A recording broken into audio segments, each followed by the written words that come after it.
The all-time record is 1,000. Two Rangers have batted 1,000 for their careers. Luis Pujols did that. And the catcher, Doug Davis, did that. He was 1 for 1 in 1985.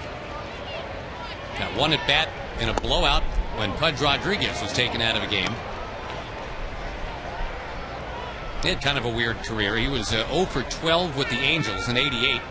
Waited 4 years to get another shot, then 1 for 1 as a Ranger. And that was it.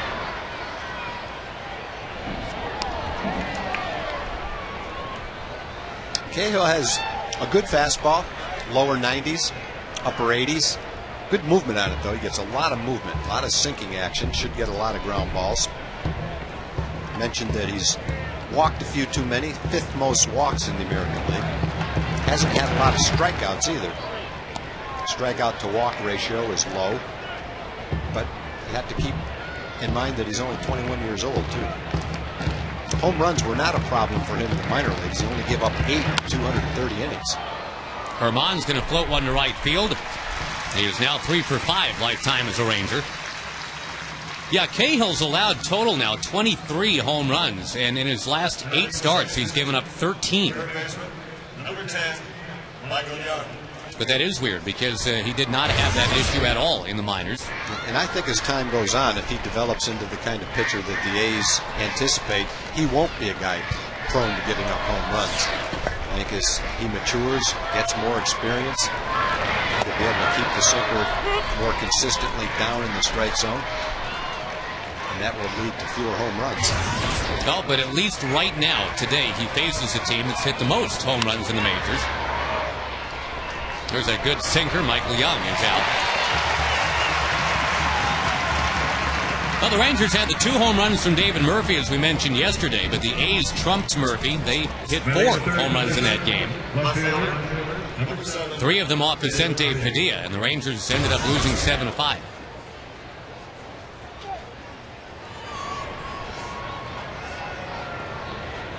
Cahill beat the Rangers back in May. Pitched a nice game. 7 innings, 1 run, no walks in that game. I think you hit on the key right there. No walks. It's one of only 2 starts he's had in the big leagues where he did not walk a batter. He pitched really well that day. Mixed up his speeds well. He's got a good changeup to go along with his sinker. Fastball in there to Murphy on the inside edge. Jeff Nelson calls balls and strikes today. Bay Area native.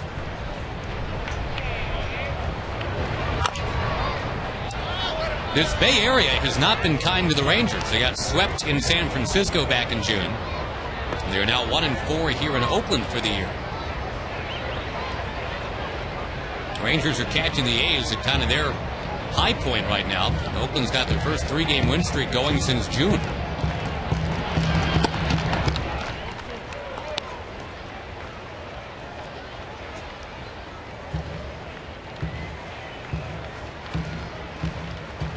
Quick worker, Cahill.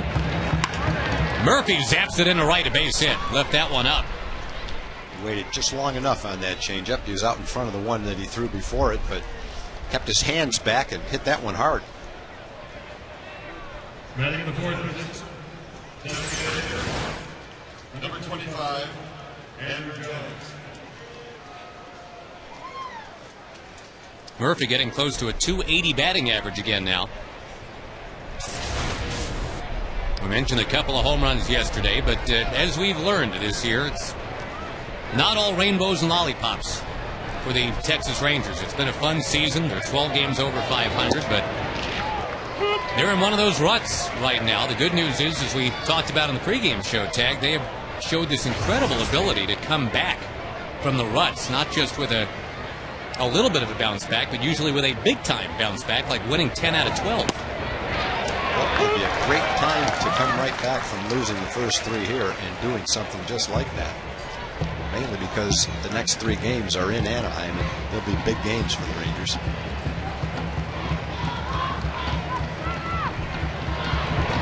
Andrew Jones, last time he was in Anaheim, belted 3 home runs in consecutive at-bats. Andrew should be in the lineup when the Rangers and Angels play tomorrow. The Angels have a lefty, Joe Saunders, scheduled to start.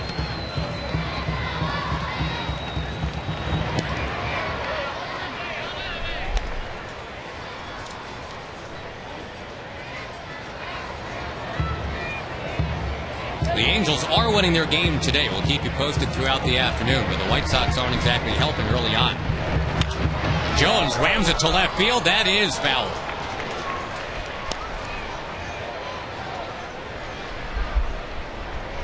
The Angels have Vlad Guerrero back in their lineup, and he's got a home run today.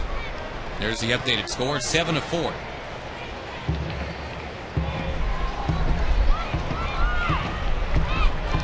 Rangers 4.5 back in the West. They are 3 back in the wild card. Tampa Bay is now even with the Rangers, being 3 back of Boston. Rangers have head-to-head with Boston, with Tampa Bay, and of course a lot with the Angels. In large measure, how they do in those series could go a long way in determining if the Rangers are playing in October.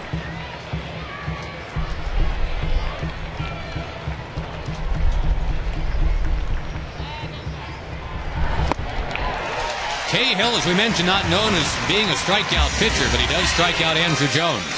No score, bottom 1 coming up.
Those daytime baseball games around both leagues today. It's the Rangers and the A's finishing up a 4-game series. And the A's batting order presented by Southwest Airlines, Kennedy, Davis, and Cust. And the veteran Nomar Garciaparra always seems to hit well against the Rangers. The rookie Tommy Everidge, then Ryan Sweeney, Landon Powell, Mark Ellis, and Cliff Pennington. As for Tommy Hunter, the 23-year-old, scouted out courtesy of the Dallas County Community College District. Tommy came up as a spot starter, and now he's a solid member of the rotation, and his numbers show why. 3-2, a nice ERA. Gave up 4 earned runs in his last start in 5 innings. Adam Kennedy homered yesterday. Gives this one a ride, but David Murphy catches up to it. 2.27 ERA since the end of June. That's third in that same time period among American League starters. The other thing of note, he was the Ranger Player of the Month. He beat out Michael Young for the month of July. Couldn't go wrong with either vote right there. Pick one, you couldn't go wrong. You're exactly right. Now, Tommy had the 1.11 ERA last month.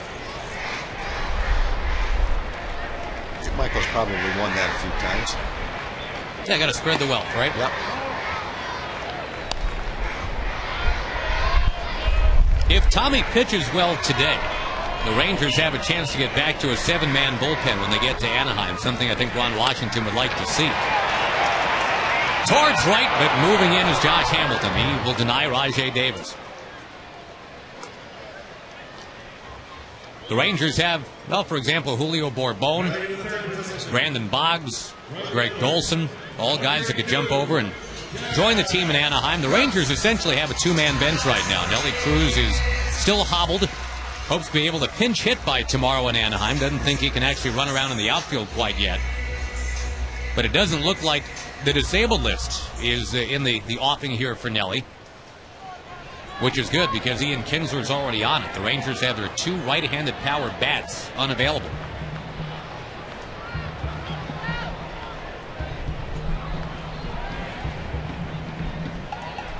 It's a left-handed power bat here. Jack Cust leads the A's in runs batted in.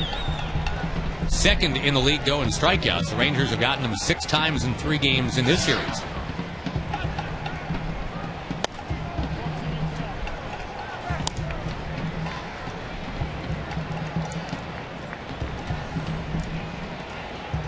While Tommy Hunter did have a tough go of it last time out, as Ron Washington said, he gutted it out.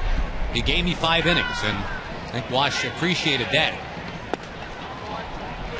It was a kind of night where Tommy just didn't have the good stuff and knew it right from the get-go. Yeah, a night like that, if you can pitch 5 innings and give up 4 earned runs, that's not a disaster. Look at the game Gio Gonzalez had against the Twins a couple of games before he pitched so nicely against the Rangers. He didn't get out of the 3rd inning, gave up 11 hits and 10 runs. Now that's a nightmare.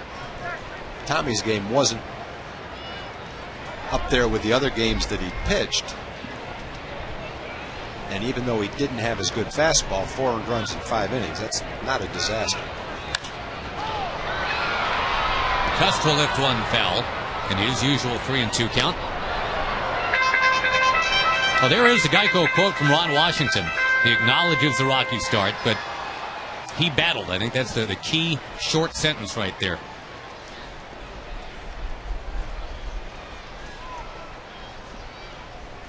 Bulldogged his way through. It looks like a bulldog out there.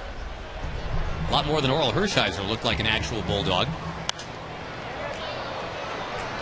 But that was Oral's nickname. Tommy Lasorda hung that on him, told him. Said, I want you to think of yourself as a bulldog out there. I want you to act like a bulldog out there. Even though we always kind of look like a banker out there.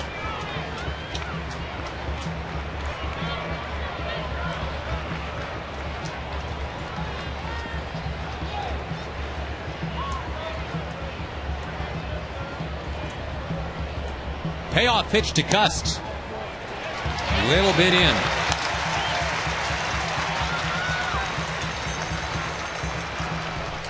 We sure have gotten used to that with Cust. A lot of walks, a lot of strikeouts, the occasional long ball. Tommy's cut fastball is just a little bit down and in. Good idea.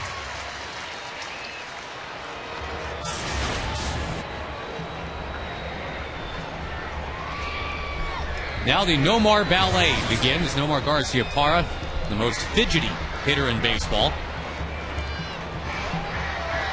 Also a guy who just can't stay healthy. 14 trips to the DL in his career. 5 in the last 2 seasons.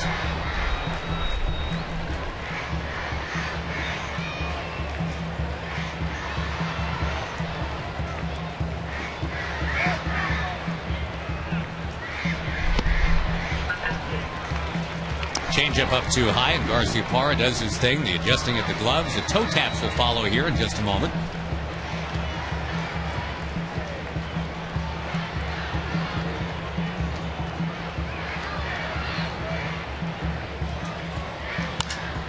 In the air towards the alley, right center field.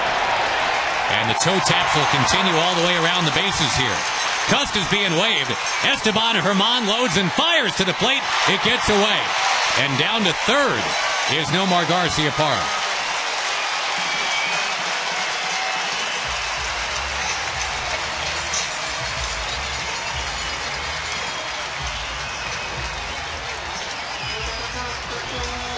Tommy got behind in the count, 2-0, and Garciaparra got a pitch down. It looks like at this stage of his career, that's probably the pitch he handles the best. Batting in the 5th position. Good attempt on the relay throw. Wasn't going to be in time anyway. But it was played well, played off the wall well. Esteban got rid of the ball quickly.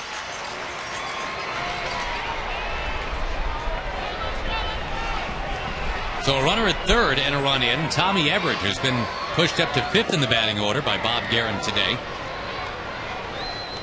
Average is really impressive. He's coming up from AAA. He's been on base in all 9 games. And essentially, they've told Jason Giambi, don't hurry back. Not that they want Giambi permanently out of the picture or anything right now. They're just happy with what Average is doing. Giambi trying to come back from a leg strain. And now as the ball gets away, the run comes in. And that continues to be an issue here. 2 Ranger errors, getting Garciaparra to third and then home. That's the second time that an errant throw from Saltalamacchia has actually allowed a runner to score this year. But there have been other times where this kind of miscommunication has happened this season. Yeah, it's just every now and then when Jared throws the ball back to the pitcher, it's off target. Sometimes it's high, sometimes it's low. That one was a little bit to the left. Right, and most times it doesn't matter, but it's just an occasional thing. Most of them are fine, but just every now and then out of nowhere, one comes out like that. Now, a sloppy bottom of the first inning. 2 errors made, 2 runs have scored, and the Rangers have some work to do today here in Oakland.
Two 2-0 A's, and folks, the Texas Rangers Baseball Foundation helping thousands of children in need in the Metroplex every year. They've got their big summer bat sale coming up this Saturday, 9 a.m. to noon at the ballpark.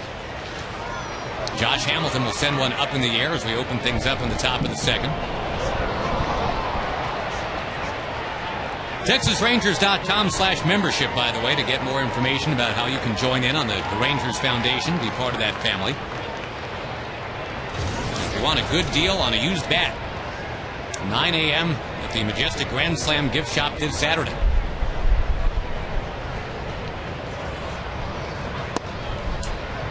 Well, going back to the bottom of the first, clarifying, at least for now, Teg, they're saying that throw-in from Esteban Herman that escaped Saltalamacchia, they're not going to give Herman an error on that play, at least for now, saying Garciaparra would have gone to third anyway on that throw-in. But Saltalamacchia does get the error, obviously, on that wayward ball that he tried to lob back to the pitcher, Tommy Hunter. Yeah, the first error or non-error really doesn't factor in to anything as far as a run is concerned, I guess. Well, technically it does, though. I guess if it was an error that allowed him... No, it doesn't. It doesn't factor into the scoring. I thought he wasn't going to go to third until he saw the ball get by the catcher. But it doesn't really matter one way or the other. It saves Esteban an error. Yeah, that's the way I saw it, too. But you'd like Esteban Herman's first Major League inning of the year not to include an error. Well, and it doesn't. At least for now. Yeah. We'll keep our yappers shut over here. We'll hope the official score continues what he started. But 2 runs did score in that inning. That's the bottom line. And the Rangers are up against it early this afternoon.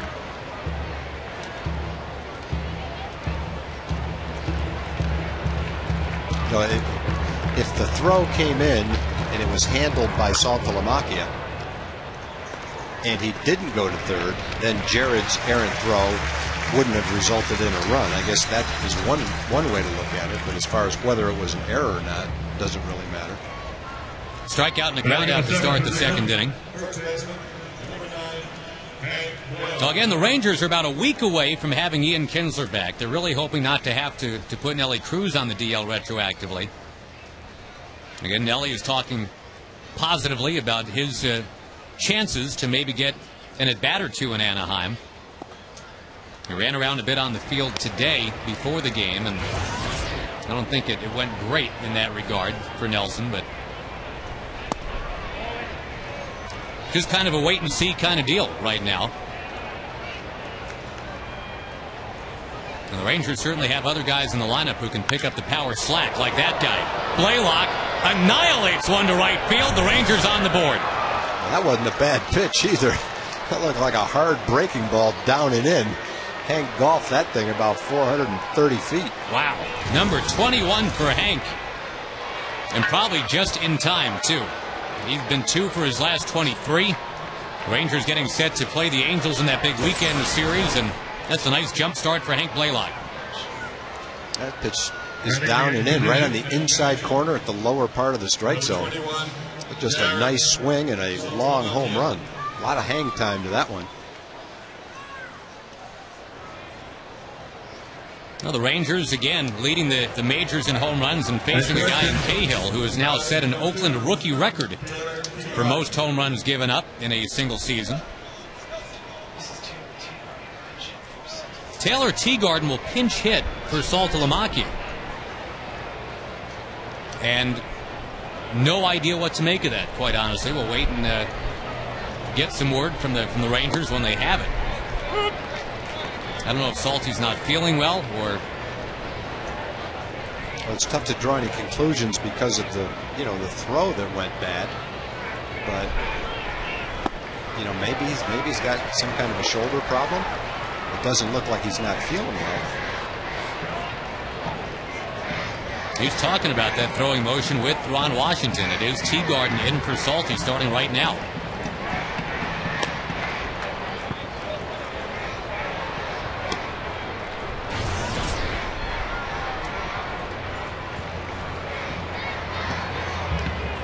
All along, the Rangers have been comfortably. I mean, if indeed it comes to Taylor Teagarden needing some extended playing time, the Rangers are so very high on Taylor Teagarden. He's going to hit a busted bat, bounce out right here.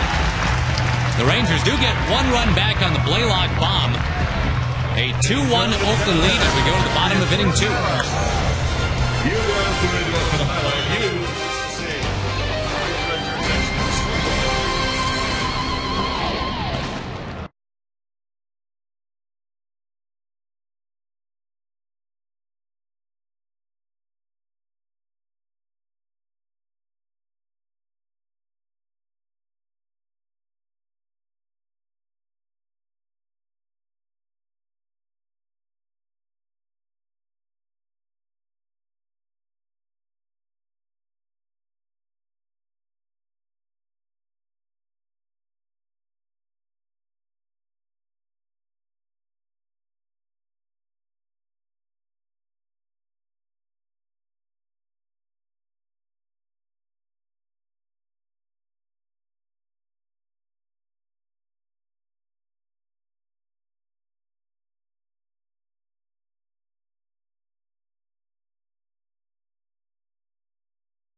check it out on your computer with MLB.tv. For more details on how to do that, go to TexasRangers.com, where baseball is always on.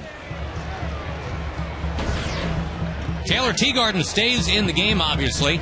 He will now work with Tommy Hunter, and no word yet on the reason for Saltalamacchia leaving. And it's not fun to play the conjecture game. We'll just kind of wait and get official word and pass that along.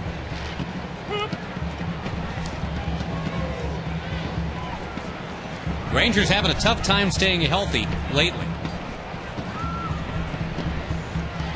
Coupled with the fact that the Angels are playing out of their minds, that it's not been a great tonic to overtake the Angels for first place. Well, the Angels have helped out by losing twice in Chicago. They are winning their game today.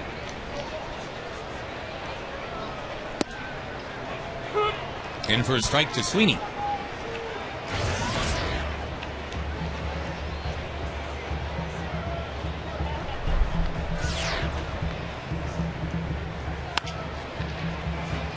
Former Oakland A and current Ranger Esteban Herman makes the play.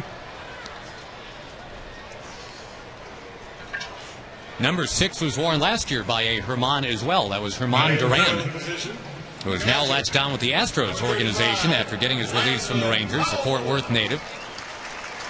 Nobody wears 6 like my partner wore 6, though.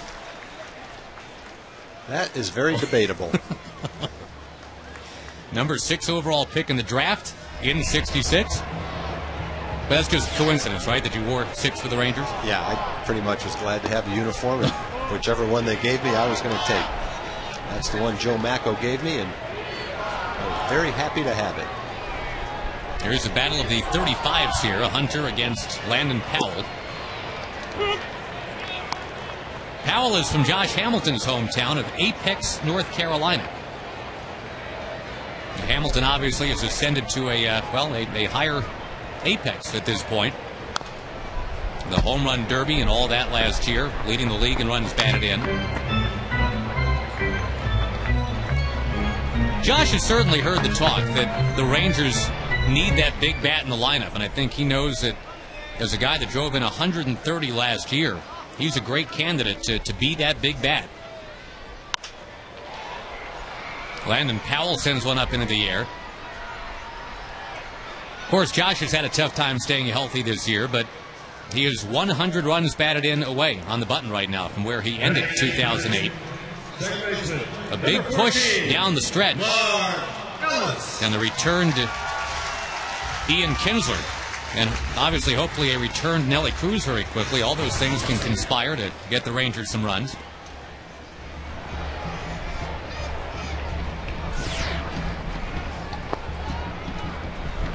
Carried by the pitching all year, and that has been most starts since the All-Star break. The Rangers lead the American League in ERA since the break. That's the good news. Bad news is they're dead last in batting average in the league since the All-Star break. High, towering pop-up by Ellis. A lot of room over there. No. Michael Young almost able to grab it, but kind of bumping up against that rolled-up tarp.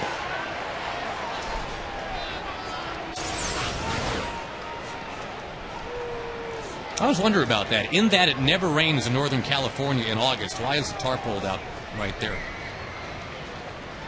Well, they got to put it somewhere. Got to put it somewhere, right? Because it doesn't rain in August, they're going to cart it off and bring it back in September.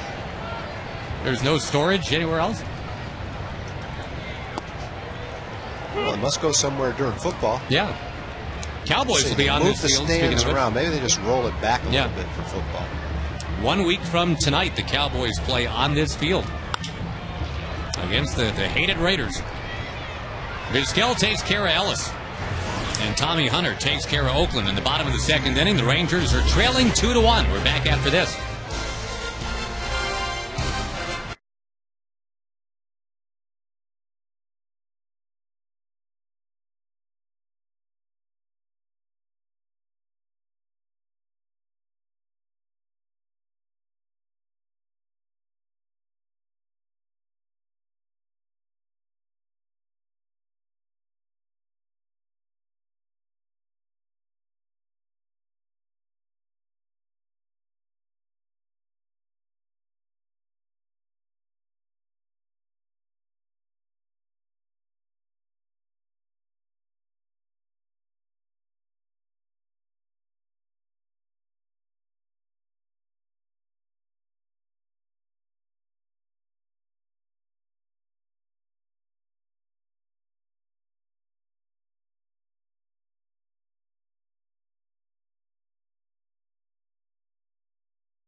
15% on car insurance, and by AT&T. Switch to the nation's fastest 3G network. AT&T, your world delivered. Omar Vizquel drops down a bunt and almost beats it out, but he's foiled by a step. Not a bad idea, trying to get things going for the Rangers, trailing 2-1. Nice play by Kennedy, because that's about as well as Omar can lay down a bunt. Kennedy must have anticipated it, gotten a good break in on it, and then makes a nice throw to first base to get Omar.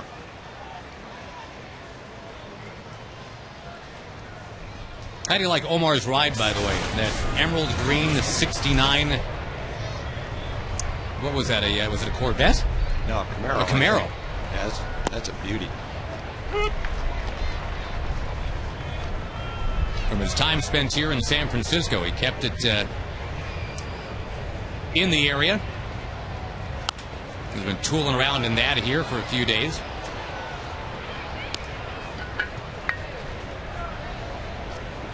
I have yet to meet a more eclectic person in baseball than Omar Vizquel. The number of different interests and hobbies that he has. Automobiles, animals, art. And he's a future Hall of Fame baseball player, too. Strike 3 taken by Esteban Herman. Rangers sending down Joaquin Arias and bringing Herman to the big leagues. Again, the Rangers about a week away from getting Ian Kinsler back. Michael Young. Number 4. Must just not have been looking for a fastball. That pitch gets a lot of the plate. It wasn't really a borderline pitch, just fooled him, I guess.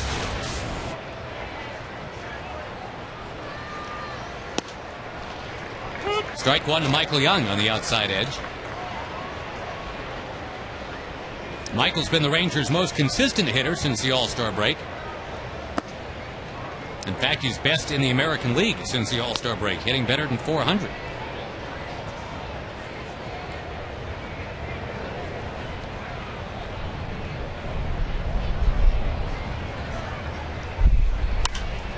High drive, center field. That one taking off. Michael Young betting to tie the game. He did it! Past a leaping Davis, and it's 2-2. But Michael's not only showing power as far as number of home runs, but where he's hitting them and how far they're going. Showing more strength and more distance to his home runs. He got those couple against Seattle into the visiting bullpen. One went 440 feet, and this one sky high over the 400-foot sign in dead center field. Some long-range home runs for Mike.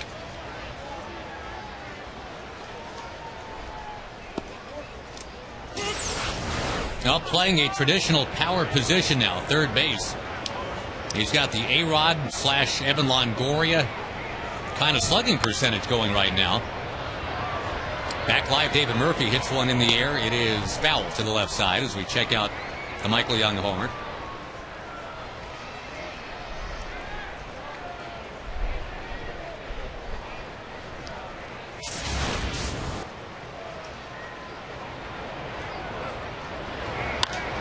Another foul to the left side by Murphy, but again, a lot of room here in Oakland and foul ground. Kennedy, who made a couple of fine running plays like that yesterday, almost stuck the landing there.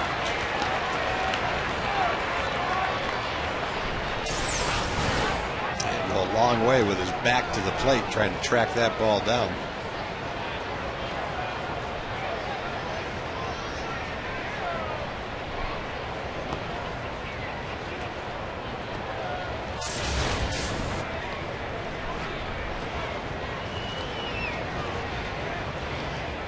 We're getting a nice last look at a nice green field here in Oakland. By the time the Rangers come back here next month, it'll be all torn up because of football.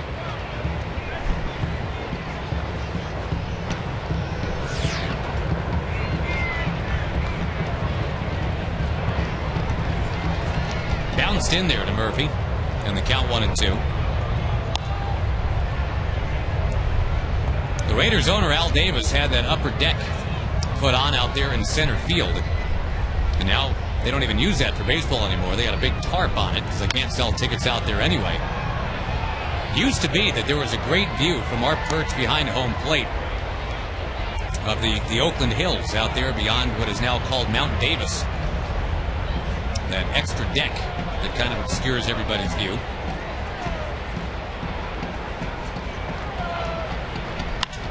Another foul ball to the left side.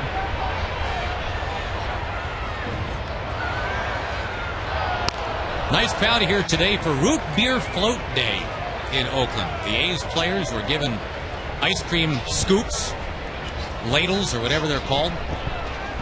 Big tubs of vanilla ice cream, and the A's fans got root beer floats courtesy of the actual Oakland Athletics players on their way in today.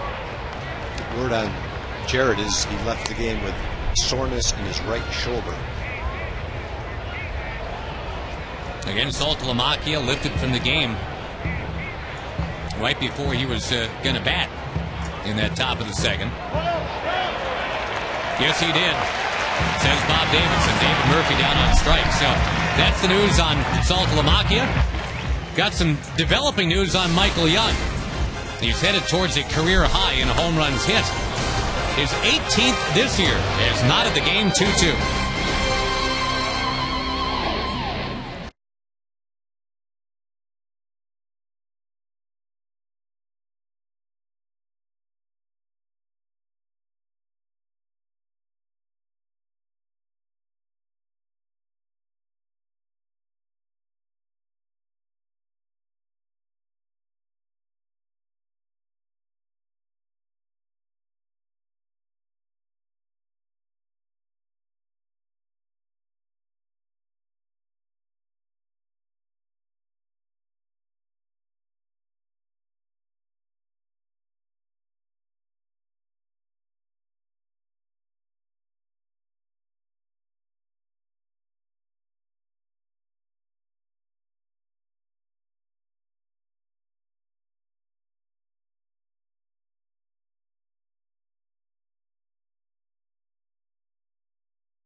Off against Tommy Hunter. Pennington with his first big league homer yesterday is going to drop down a bunt here and make it to first base. Singling against Tommy Hunter. Really nothing Michael Young could do. A do-or-die pickup, and even if he does pick it up, I don't know if he gets the speedy Pennington. So both the number 9 hitters, both the shortstops, Vizquel and Pennington, have tried to bunt their way on. The Pennington's looked good in this series, especially defensively at shortstop. But he's also had a line drive to knock in a run. He hit his first major league home run. He shows that he can bunt. He can definitely run. Showed good range at shortstop, good hands, strong arm. I think they made a good move by trading Orlando Cabrera, calling him up and giving him a shot to play. Looks good. Herman trying to turn this double play with Vizquel. First time they've worked together, and they look great. 4.63 DP.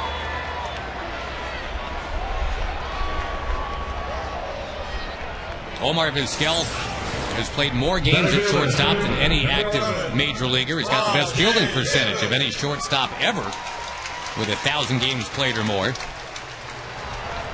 His newest double play partner, at least for today, is Herman, and they turn a slick 4.63 DP. Only got Kennedy, the guy that homered off Neftali Felice last night.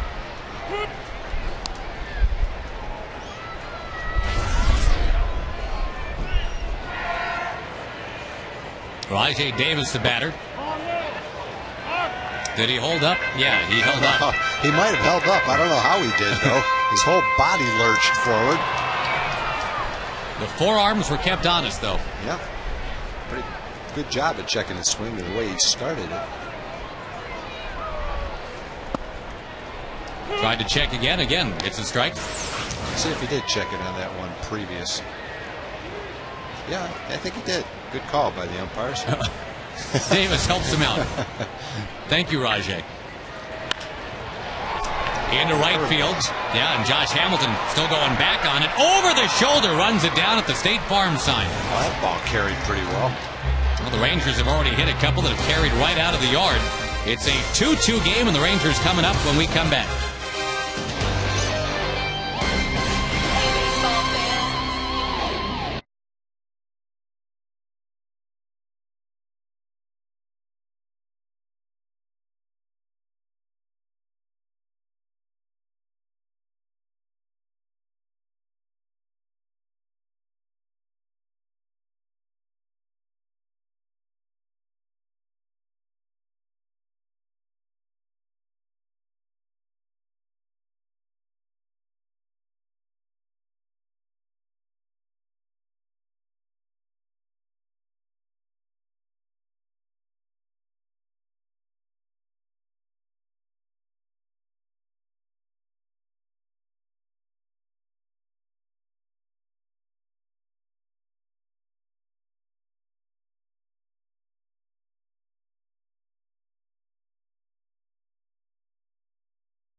The '89 championship. Can you name the former Ranger who was a World Series MVP in 1989? The A's were supposed to be a dynasty 88, 89, 90. Like the mid-'70s Oakland A's were, the swinging A's. They won the 3 straight World Series, but the A's got upset in both 88 and 90, so it really wasn't a dynasty. But boy, those were some pretty impressive teams 3 years in a row. The Dodgers surprised them in '88. The Reds swept them in 1990. What do you think you have to accomplish in baseball to be a dynasty? Not just be called one, but I mean to really be a dynasty. It's a great question because in the last 9 years there have been 8 different World Series champions now, and every year the losing team is different. I mean, it's been the St. Louis Cardinals, it's been the Colorado Rockies, it's been Tampa Bay. Like, would the Braves be a dynasty because they won their division, whatever it was, 14 straight years, even though it was only 1 World Series? Is that a dynasty? That's up for debate. Do you have to have a World Series to do it? Yeah, and that's what is slowing the Braves down, because 14 straight trips to the playoffs is unbelievable in this era of free agency and supposed parity and all that. And the A's in 70... whatever it was, 1, 2, and 3. Is that, if you win 3 in a row, is that a dynasty, or do you have to win one several years later and spread it over 5 or 6 years? I'll tell you what, the guy who just struck out here would be a great guy to ask about that, because pretty much every step of the way when the Atlanta Braves were getting in the postseason 14 years in a row, Andruw Jones was there. Yeah. In football, if you look at teams like the Steelers, the Cowboys, the Patriots, whoever they are, they might not have won 4 or 5 Super Bowls in a row, but the ones they won were kind of spread out over more than 3 years. It's like maybe a decade long that they were a dominating team. Now, the Celtics, Lakers, teams like that, those are definite dynasties. But I don't know what constitutes one in baseball. We need to get like a Bill James sabermetrician kind of guy to clarify that for us. The Philadelphia A's had a dynasty in the 19-teens, it would appear. Hamilton down on strikes. Well, if you've got a thought either on that topic or another one, we'll quote that email address to you if you want to check in with us. FoxSports.com. And the key word is email Rangers as we check out the Hamilton strikeout. Well, Trevor Cahill came into this game with 4.3 strikeouts per 9 innings. That was the second lowest strikeout total per 9 innings in the American League. But he's got his strikeout pitch going for him today. He hasn't walked a batter, and he came into the game with the 5th most walks in the American League. He hasn't walked anybody today. He's got 6 strikeouts. So good sinker, real good changeup. His changeup drops just like his sinker does, only it's about 10 miles an hour slower. And he's had a pretty good breaking ball. In fact, one of the pretty good breaking balls he threw was launched for a long home run by Blaylock, but it wasn't a bad pitch.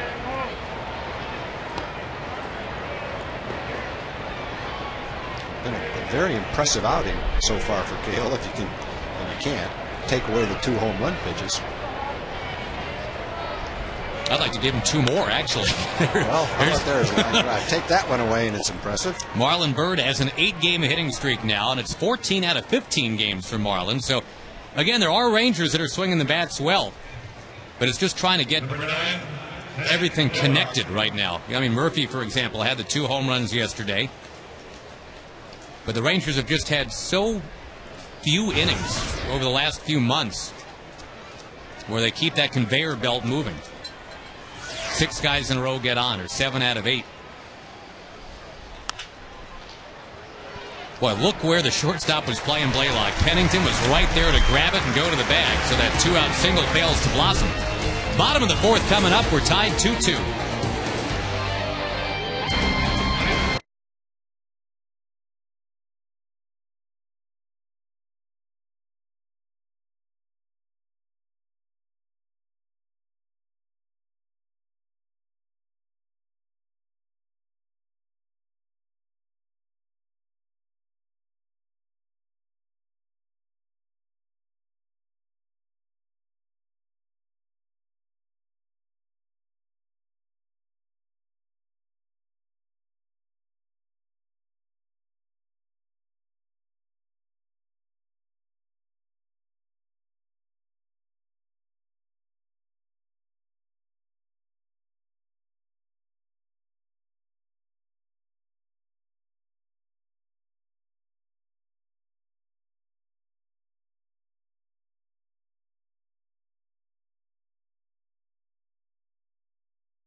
Anniversary of the '89 team for the Oakland A's, and they were led by who in the World Series? The former Ranger is Dave Stewart.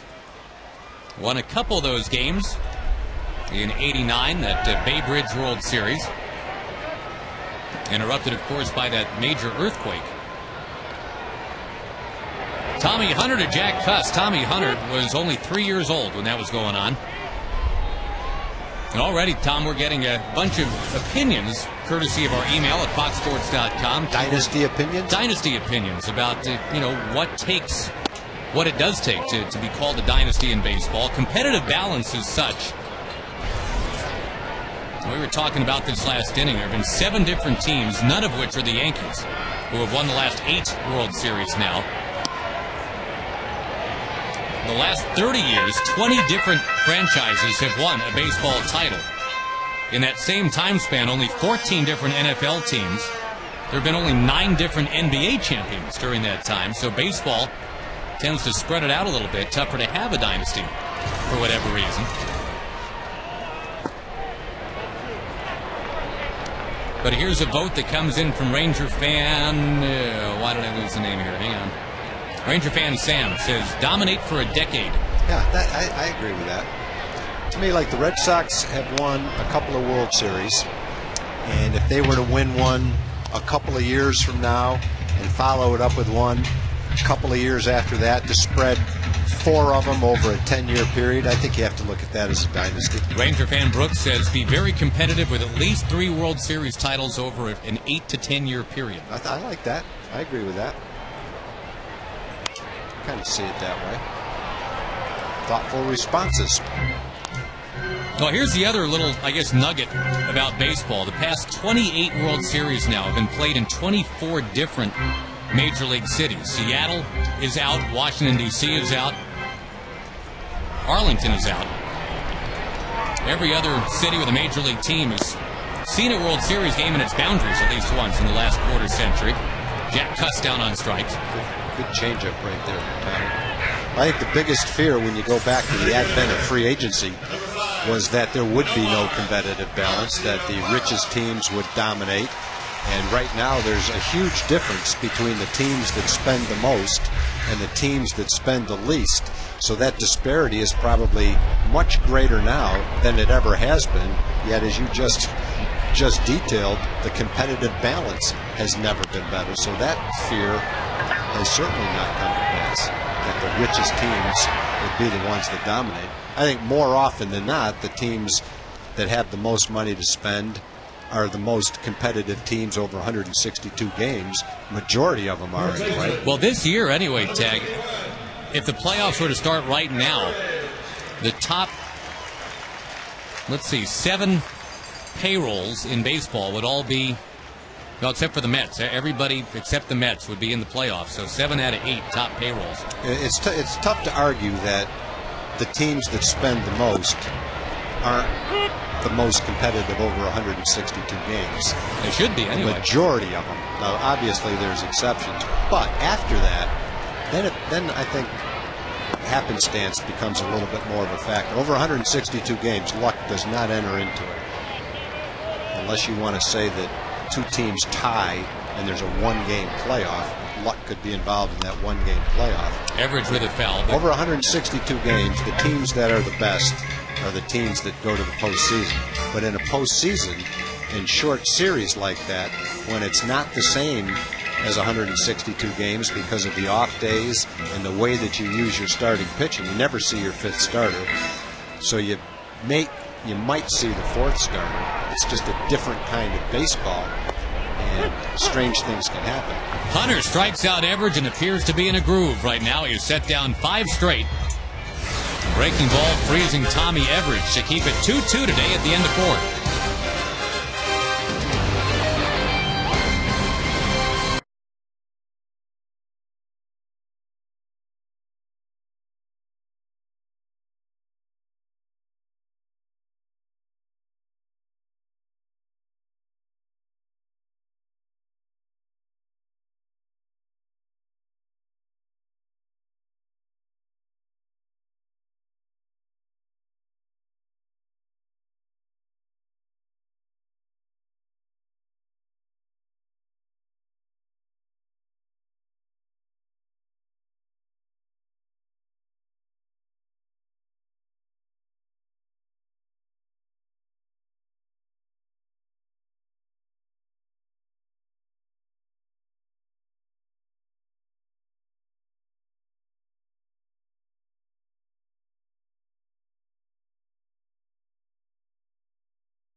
It's on. And by the Ford F-150, it's not just a pickup truck, it's a Ford F-150. 2-2 ball game. Jared Saltalamacchia had to leave the game with a sore shoulder, is what we're being told. Taylor Teagarden will be batting for the second time in Salty's absence. Teagarden to be followed by Vizquel, and then Esteban Herman, just brought up the other day from AAA. Appreciate all the email response we're getting on the topic of dynasties in baseball, and will we ever see a dynasty in baseball again? The Yankees are trying to spend their way into becoming one once more, but obviously it really hasn't worked out lately. Red Sox have a shot. They could be in the early stages of one. That ball in on Teagarden. He pops it up. Landon Powell, the catcher, making the catch. Now, talking about the A's dynasty in the 70s, again, I think what's always so interesting about that is that so-called dynasty averaged just 1 million fans a year.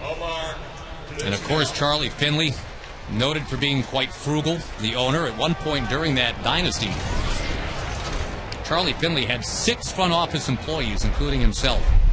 One of them was MC Hammer.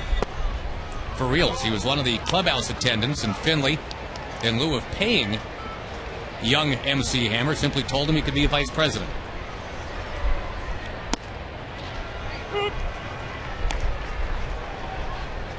He had a scouting director. I don't know that he even had scouts. He might have had a couple. They just drafted off the scouting bureau list. And they did some odd things. I mean, I give Charlie Finley credit for thinking outside the box. He tried the whole designated runner thing, Alan Lewis, and then the immortal Herb Washington. Vizquel lines one foul. Herb was a sprinter at Michigan State, right? And they just tried to make a track star into a designated pinch runner. Didn't even know how to play catch. Didn't have a glove. He didn't take batting practice and didn't have a glove. That's amazing. And he came out in a baseball uniform, ran some sprints, and if he had to pinch, he didn't know how to run the bases. Omar Vizquel floats it into right field, base hit. But he could run. He was on second base one time and scored on a base hit, and when he got to home plate, he pulled up and kept his foot on home plate. He didn't even know you could run past home plate. You think somebody would have told him that? Number 6.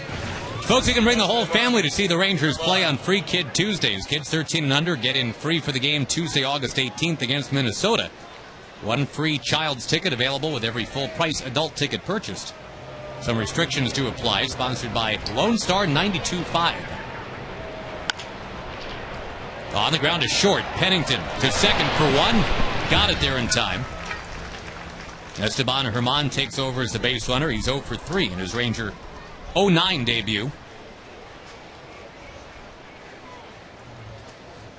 And tag us to finish up on Charlie Finley. Mike Keegan, now broadcasting for Cleveland, tells his story. He made the mistake of telling Finley when he played for Finley that he wanted to be an announcer someday. So before a game in 1972, when one of the A's announcers got sick, Charlie Finley instructed Mike Keegan to change out of his uniform into his dress clothes, help announce the first 4 innings, then get back in uniform in the 5th so he could be ready to pinch hit. Didn't have to pay a broadcaster that day. I would have suggested that he go up in his uniform so he didn't have to change clothes. Well, he had to do the open, though. He had to look all natty. Yeah, but it's not like he didn't know he wasn't a ball player.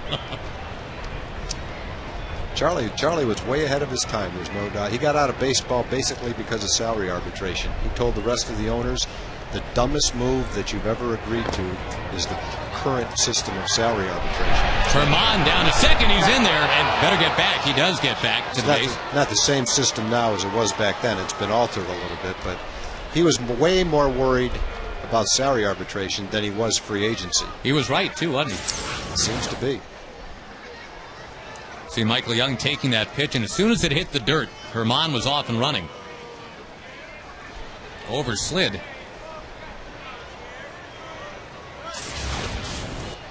Some of Charlie Finley's innovations were never going to stick. Although, like you, I give him credit. Harvey the Mechanical Rabbit would pop out and give the umpires the new baseballs. Orange baseballs. Yeah, tried the orange baseballs in spring training. He wanted the rules committee to consider the 3-ball walk to encourage pitchers to get the ball over the plate, let the hitters put it in play, lead to more scoring. They tried that in an exhibition game in the early 70s, the A's and Brewers. There were 6 home runs And that's the offense that you wanted, but there were 20 walks in the game because it only took a 3-ball count.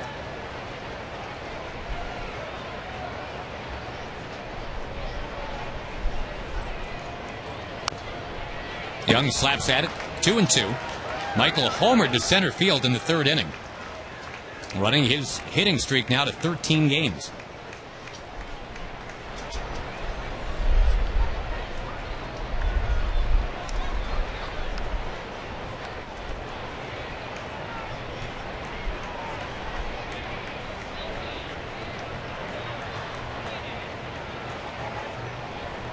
Big leadoff second for Herman. That pitch down and in. You've got Murphy on deck. One last thought about dynasties. Ranger fan Jamie emails in and wants to know, can you have a negative dynasty if you dominate in the cellar for a decade? Ask the Pirates. Yep, they're heading for a 17th straight year of sub-500 baseball.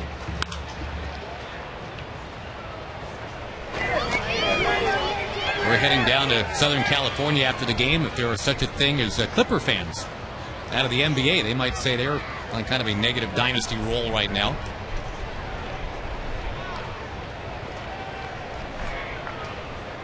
Well, great emails. We appreciate them, everybody. FoxSports.com. Keyword email Rangers. We'll try to get to a few more before the game's done. Young towards center field. He's done it again. Esteban Herman is coming in. The Rangers coming all the way back. They've got a 3-2 lead here in Oakland. Boy, he just hit a tough pitch. Looked like it was not even a strike. It might have been just at the borderline area of the strike zone, low and away. Cahill's got to be a little bit frustrated with some of the pitches the Rangers have hit today. Watch the catcher's glove. There's the ball pretty much right where he had his glove. Down. And Michael's able to line that ball into center field. Well, the Rangers, nothing if not aggressive swinging the bats. They have now faced Cahill, who is among the league leader in walks this year. 12 innings this season. They have yet to walk. And they do have a half a dozen strikeouts today, but they've cranked out 6 hits. 2 of them have left the yard. And you can't argue with the results here. 3-2 Rangers as they've scored in the 2nd, 3rd, and 5th. David Murphy.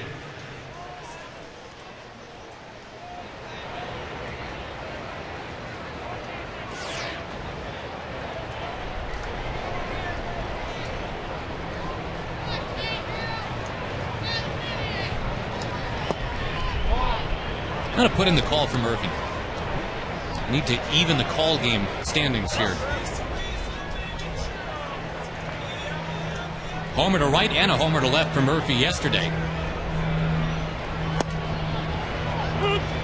He's up to 11 home runs for the year. And he has settled, at least for the moment here, tag into that 3 spot in the batting order. Hamilton has ascended from 7 to 5 for today. But Josh just isn't swinging the bat like a number 3 hitter right now. David Murphy has been on the 2 home runs last night.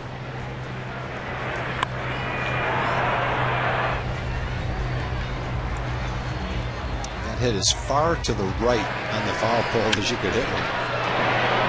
And he got our cameraman in left. Yep, all you got to do is hit some part of that yellow out there, and that's a home run. That was the outer edge.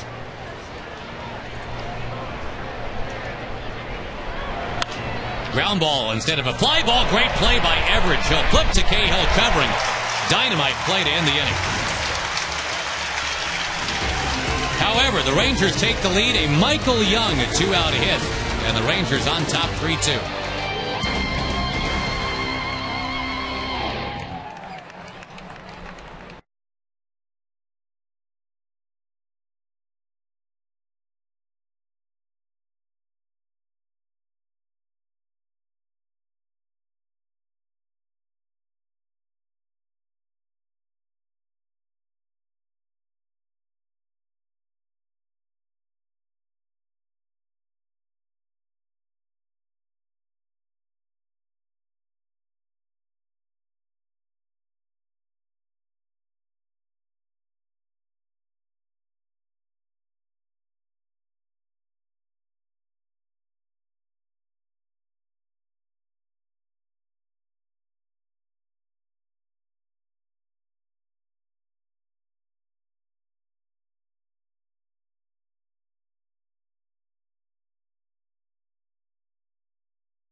Immediately gets Ryan Sweeney to lob one up in the air David Murphy's way. 1 pitch, 1 out.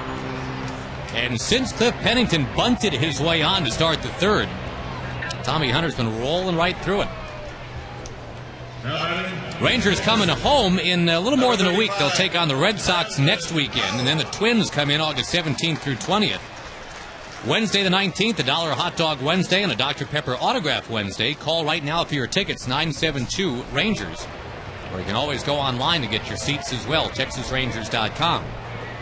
One thing Tommy's done over the last 6 or 7 batters is refine his off-speed pitches. They're working really well for him. He's been able to throw his changeup for a strike. He struck cussed out on a good changeup, and then got Everidge looking at a real good curveball. Starting to throw his fastball where he wants it too. Key for any pitcher. Utilize your off-speed pitches and command your fastball. Change up. Yep. Beauty. This is a guy with a 9-game hitting streak, too, in Landon Powell, but it's one of the weirdest 9-game hitting streaks ever. It's spread over 5 weeks.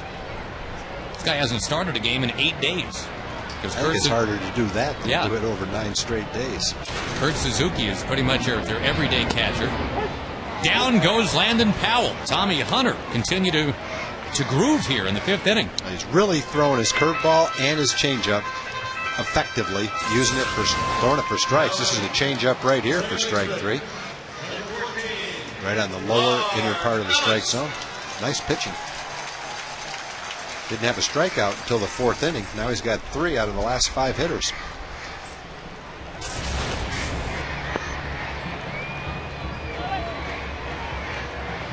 Good pitch count too. 52 pitches right now with 2 outs in the 5th. You were mentioning, Josh, that Ron was hoping he'd go deep into the game so he could go back and have the extra position player. Hopefully Tommy will be able to do that. He's on his way right now.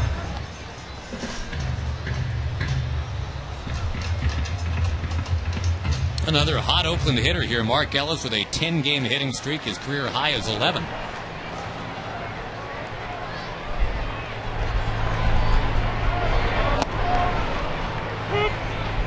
Liking that breaking ball quite a bit.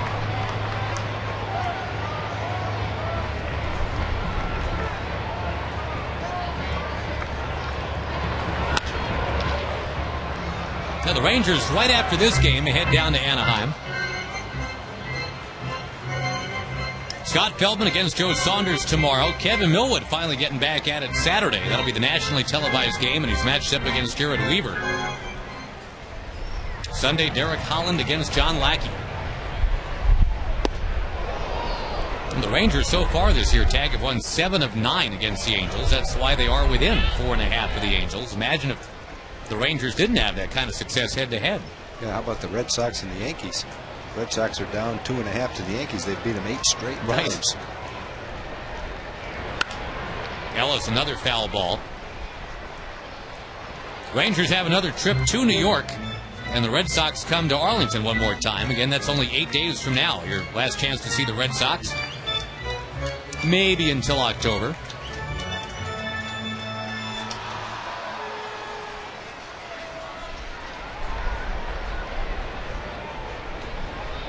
Hunter brings a 2-2. Down and in. Angels still leading in Chicago. It's now 9-4 in the 9th. So it doesn't look like the White Sox will provide much help today. Ellis socking one to center field. On the move, Marlon Byrd runs it down. That's 9 in a row set down by Tommy Hunter. 3-2 Texas.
jackpot today is worth $400 plus tickets to a Ranger game and dinner for two at Sonic.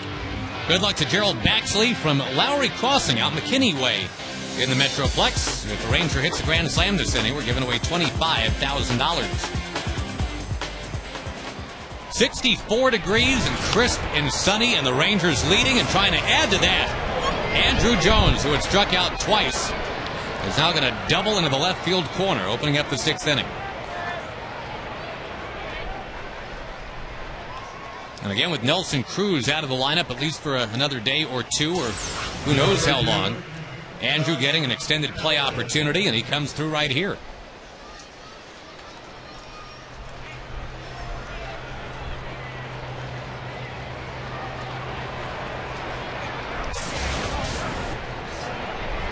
Now Josh Hamilton, who had been kind of rounding back into form the last few games. 4 hits, 2 walks his last 3 games. 2 strikeouts, though, today, playing in the daytime here in Oakland. Josh has not had a lot of great games in the daytime out here in Oakland. This time he's going to roll one, smothered over there by Ellis. No play. Hamilton goes in head first. It's first and third and nobody out. He couldn't prevent the base hit, but he did prevent a run from scoring. Andrew would have been able to score easily on that ball if Ellis didn't catch it.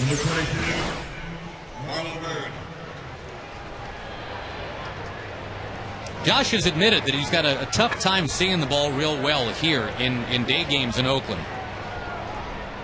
And in this at bat, he goes after the very first pitch he gets as his first hit of the day.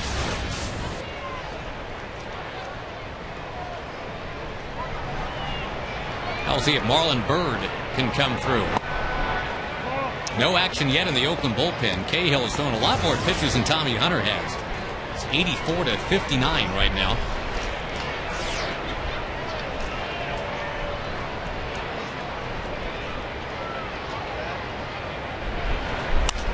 A drive left field. Near the warning track. Caught midway onto the warning track. Hamilton tags and goes to second. No problem doing that, and the Rangers cash in and get a run on a sac fly from Marlon Byrd. RBI number 53 for Marlon. Wasn't that far from being another Ranger home run. Just didn't get all of it, but certainly got enough of it to move both base runners up a base. Score a run. A replay of it. He might have hit it just a little bit off the end of the bat, just enough to where he didn't drive it out of the park. Very effective anyway, scored a run.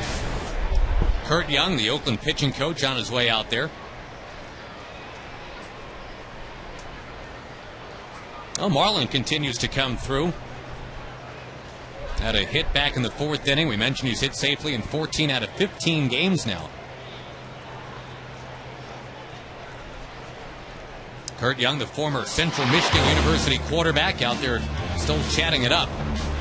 Speaking of football, everything you knew about fantasy football is about to change. Introducing the all-new Fox Fantasy Football with more customizable features and new ways to play.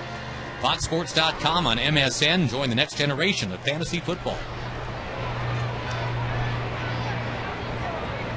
Hank Blaylock, big-time fantasy football player himself, takes up 2 high.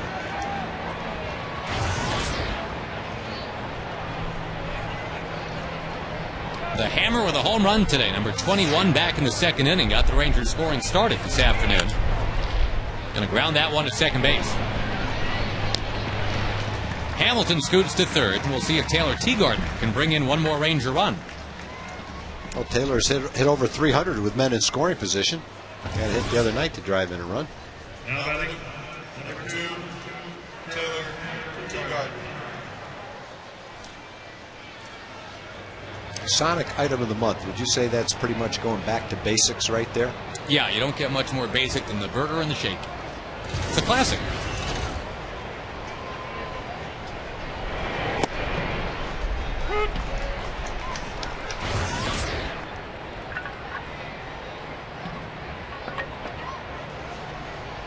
And on one of those root beer floats that they brought up to the booth for us here today. That would kind of punctuate it. Got no problem with a shake or a slush, though. When's the last time you got a root beer float? I don't know if I've ever, not ever, but I can't remember the last time I went out and got one, but I probably had one at home when the kids were having that. Not too long ago. Where you can kind of make a small one, just a little one. Yeah, I mean, all Don't feel like you're wasting anything. Just a little scoop and a little bit of root beer just to get the flavor of it. Just a dollop. Yeah, I was definitely tempted to get one today when everybody here was having one. 2-2 to Teagarden now. Got your kettle corn, though, I saw. I can't resist the kettle corn. I figure that's my sweet thing for today.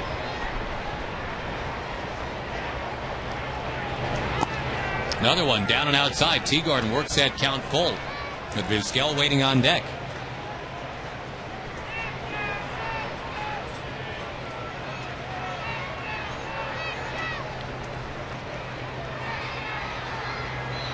Angels leading Chicago 9-4, bottom 9. Rangers up here 4-2 and trying to build on that. You got 2 on now for Vizquel. First Ranger walk of the day. Omar had a base hit his last time up. He didn't score the run, but essentially he did because Ramon got on base on a fielder's choice. Just replaced Vizquel at first base. He started the rally. In the inning, they scored 1 run. You see it looks like he's going to get warmed up. 93 pitches for Cahill right now.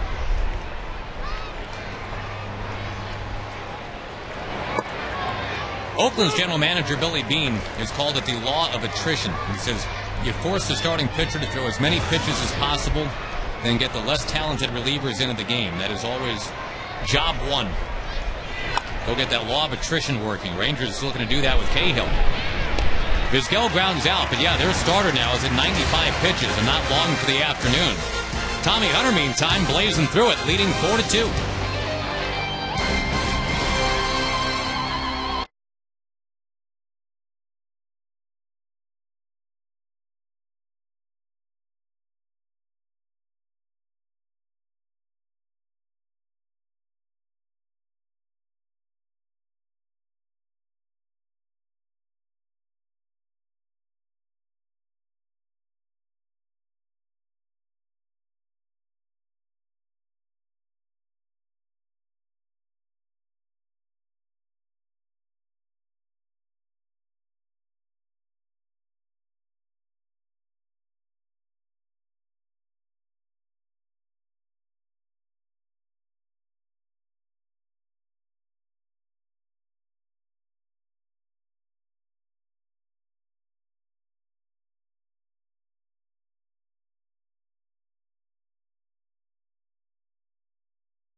AT&T, the nation's fastest 3G network. AT&T is your world delivered.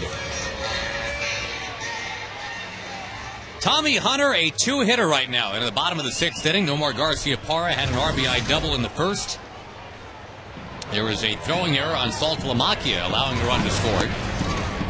Tommy dropping that curveball in one right after the other right now. Confidence to throw it any time to anybody. Pennington's the last guy to reach against him. A bunt single in the third.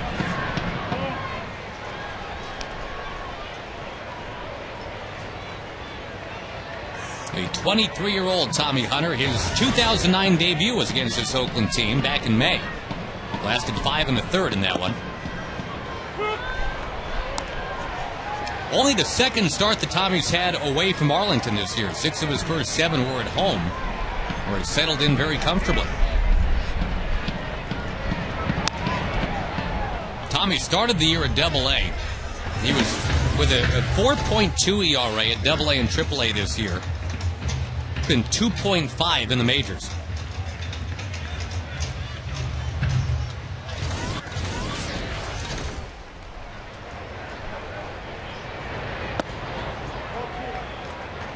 We talked earlier about how since the end of June he's got the 3rd best ERA in the league. Only the A's' Brett Anderson and the Red Sox' John Lester any better. A couple lefties.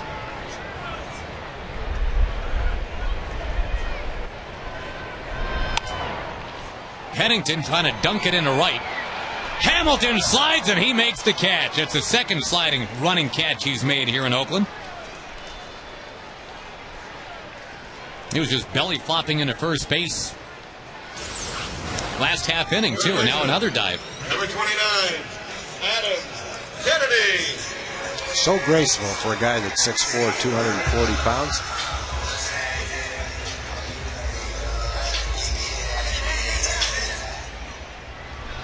Tommy appreciates the play. Is that the universal sign for I appreciate you, big guy? I don't know if it's universal, but I understood what he was doing.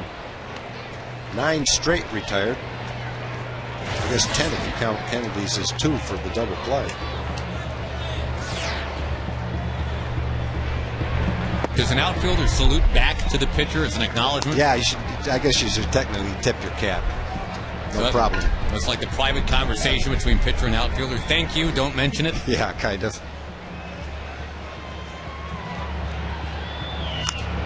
Fouled back by Kennedy.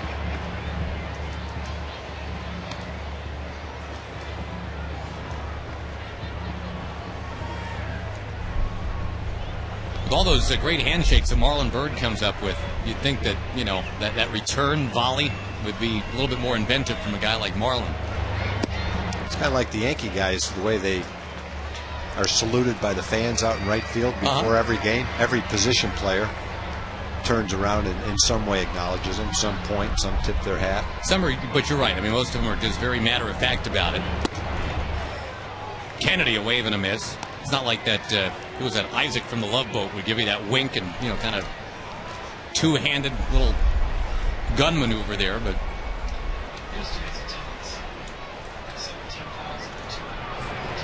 Upstairs, there's a walk. Tying man's going to come up now. Rajay Davis will be that man. Hunter's not happy with himself for having walked Kennedy. But that's the first Oakland base runner since the 3rd inning. Center fielder, number 11, Rajay Davis. Crowd of 17,214 announced here today in Oakland. Here for the root beer floats and a little daytime baseball. Again, the Rangers are next playing at home on Friday the 14th with the Boston Red Sox in. 972 Rangers to lock up your tickets.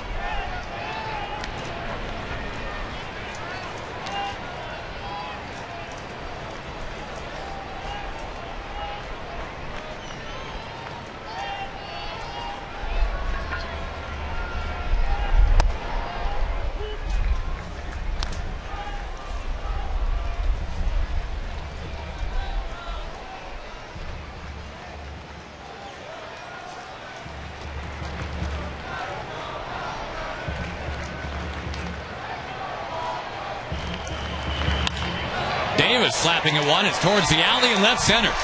That's trouble. Kennedy coming around. Davis will stop at second base. It's now 4-3.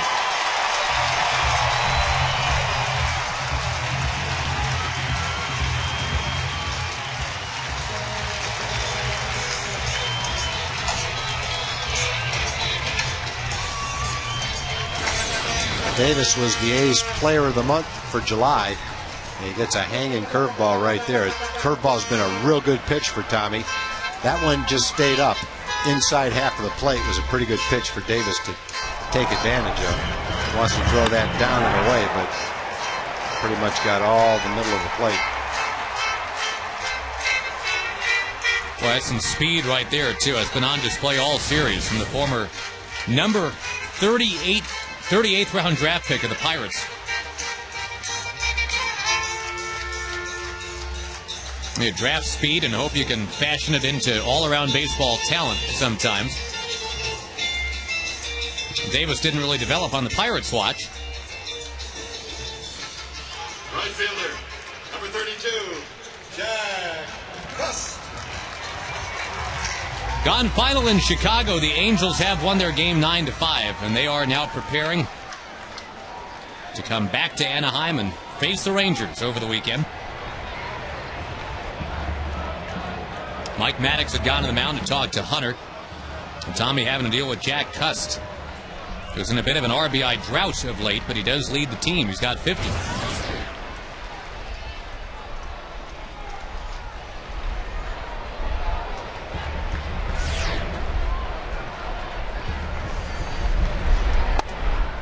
First one's a strike to a guy who has struck out 120 times already.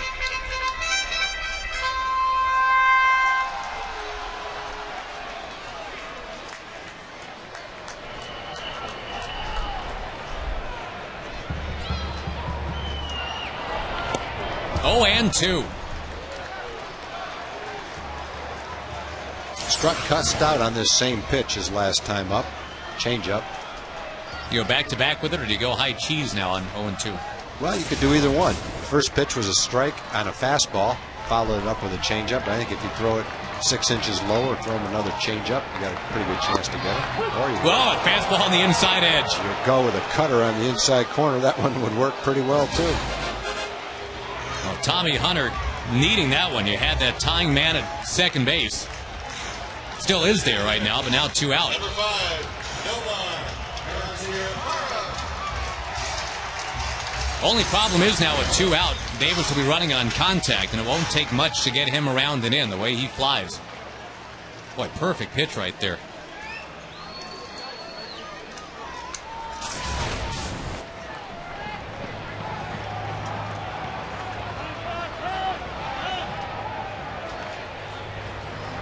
Garciaparra, one of the best all-time hitters against the Rangers. Only Vlad Guerrero has hit for a higher average.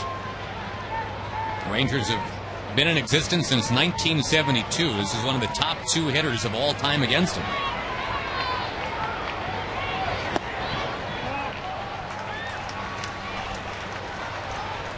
And the Rangers will see the guy that's number 1 on the list tomorrow. El Diablo, Vlad Guerrero.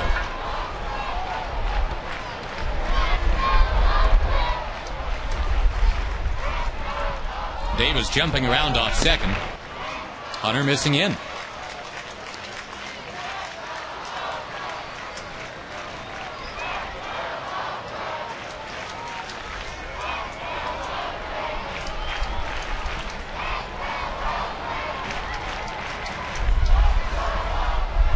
Action will begin for the first time in the Ranger bullpen right now. Tommy Hunter's getting close to 80 pitches for the day.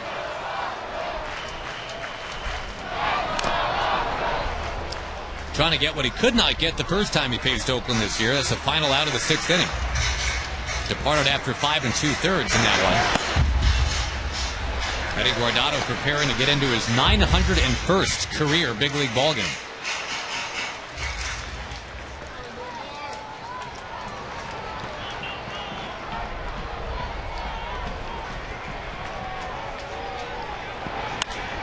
In the air left field. Long run for David Murphy. Still going. Making the catch to end the threat for the Oakland A's. They do get 1 run, but they strand the speedy Davis. David Murphy picking him up and putting him down. It's still 4-3.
board. Only the former Oakland Athletic, Matt Holliday, has been any better since the All-Star break. Updating today, Michael with 2 hits, now hitting .417 since the middle of July. I guess Niger Morgan is one of the reasons Washington has suddenly gotten hot. They had another comeback win today. Esteban Herman was 3 for 4 as a Ranger a few years ago. He is 0 for 3 as a Ranger this year. All of that today. Was in spring training with the Royals, meaning he was right there at the Rangers complex as well, because the Rangers and Royals share that facility. And then he got released. The Cubs picked him up. Spent 3 weeks in spring training with Chicago. Got released. And the Rangers welcomed him back with open arms at that point, about the 4th of April.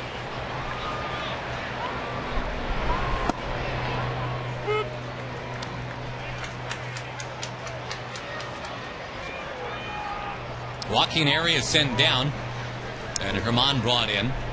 Veteran guy, 31 years old. And he's on. That's working a walk. Take the 3-1 pitch all the way. Make him throw you 2 straight strikes. Couldn't do it. Now you got a guy on base to lead off an inning. On base percentage was way up there for Herman at AAA. It was 3rd in the Pacific Coast League. The walk is going to drive Cahill from the game. Bob Guerin is going to make the move, go get the veteran Russ Springer. Springer called on to face Michael Young in a 4-3 game in the 7th, and we'll be right back.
He's going to watch and see if Russ Springer can work his way through it here in a 4-3 game in the 7th inning. Springer, the veteran, the 40-something right-hander, will be taking on Michael Young with 1 on. Getting into his 48th game of the year already, but not a lot of miles on the card here, only 40 innings. He struck out 47. With the infield, the double play depth, Michael Young, the red-hot Michael Young, taking outside.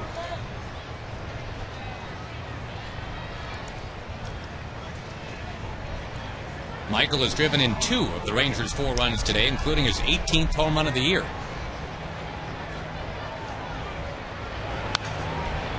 A pretty healthy lead for Herman over there at first.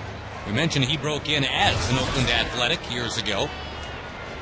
He was touted as a real base stealer. He had a season in the minors tag where he stole 83 bases. 78 at Visalia and 5 for the Midland Rockhounds.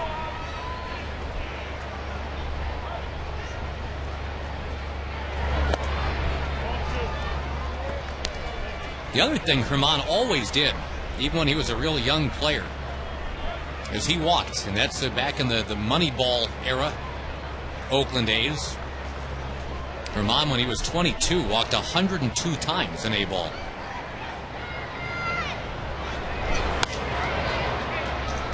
Fouled out of play. Well, when you can run, getting on base is the name of the game. It doesn't matter whether you get on by a hit or by a walk. And if you can make halfway decent contact, best way to do that is not be afraid to take a 2-0 pitch or a 3-1 pitch. And those are hitters' counts. Guys love to swing hard at those kind of pitches. But if you take those pitches, make the pitcher throw you strikes, work a few more walks, you're just helping your team, increasing your on-base percentage and your chances to move on the bases with your speed.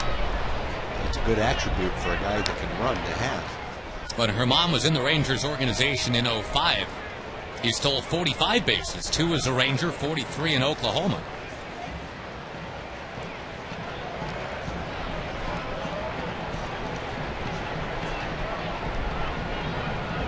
He's going. He's leaning, but no, not running quite yet. Michael Young will take high. He worked a good jump just to kind of test it 2 pitches ago. He wasn't going, but he took a couple of steps. He had a good jump if he decided to. 3-2, there's a good chance he'll be going here, though.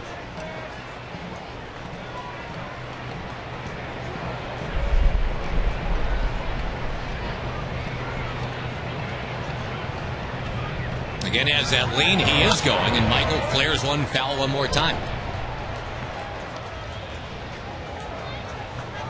Michael's been making contact in this series. And again, overall, a 13-game hitting streak.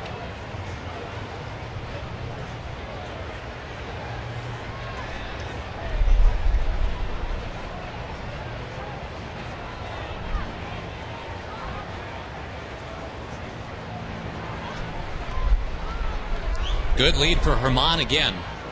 There he goes again. Michael Young hits it in the air again, deep into center. Davis drifting back. Shy of the track, he's there.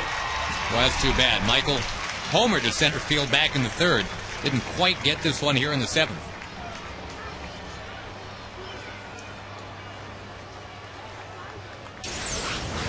Number 7, David Murphy.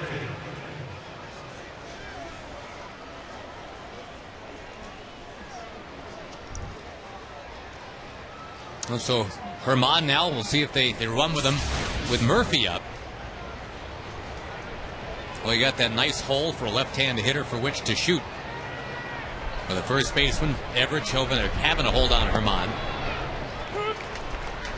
I guess that's part of the dynamic here, right, Tag? I mean, do you want Herman running, or do you want Murphy shooting for that hole, make it 1st and 3rd? Well, it's nice to have the hole if you stay at 1st, but at the same time, if you're Herman and you can get a good jump, you'd rather see David hitting with a man on 2nd than a man on 1st in the hole to shoot for. So it just depends on the jump you can get. Herman broke in with these Oakland A's in 2002. Broke in with an 0 for 6 game with 4 strikeouts. That's a tough first game. That was here at home. Hitting in front of Giambi and Tejada and Dye. When the A's were really cranking out runs in 2002.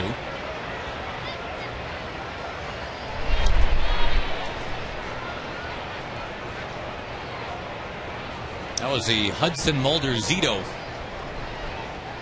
part of the decade for the Oakland A's too, and that's when they really were clicking on all cylinders, so to speak. They had the power hitters at the plate, and they had those great arms in their starting rotation. Murphy drives it right field. That ball to the track. And that ball is going to skip up against the wall. Herman flies around 3rd. He's going to score. David Murphy having a heck of a series here in Oakland. It is 5-3 Rangers. It's nice to come right back, too, and get that run back. Oakland had scored to make it a 1-run ball game, and right away the Rangers come right back and get the run back and make it a 2-run game. A good fastball to hit. Top of the strike zone, right in the middle of the strike zone, though. Leading off the inning with a walk and then cashing in. I'm going back and looking at the rest of this series, Tag, and the Rangers had not led off an inning with a walk in 3 games and now into 7 innings of this one. Well, if Herman had swung at the 3-1 pitch, which was a low strike, and grounded out, he wouldn't have walked either. But he went up there and said, my job is to get on base leading off an inning. And he had a 3-1 count. He took it all the way. Next pitch was out of the strike zone, and he walked and scored a run. To me, that's one of the keys for a guy leading off an inning, is not to be afraid to take a 2-0 or 3-1 pitch. Now Andrew Jones follows up, firing one deep to left field. It is very high up on the wall. Wow. Right off the 362 mark. Andrew is going to be out at second base, but David Murphy has scored. It is now 6-3. It's an RBI double. Boy, that one, or RBI single, trying for the double. That one almost got over the 6 in 362 out there in left center field. But it was a line shot, too, and it needed about another foot, and it would have been out of there. Now let's check her out here. Yeah, RBI single and then 7 of 4. I hit the 6. And you get no points for that, unfortunately. Andrew trying a little dance move to get in there, but here's Hamilton. Wave and a miss.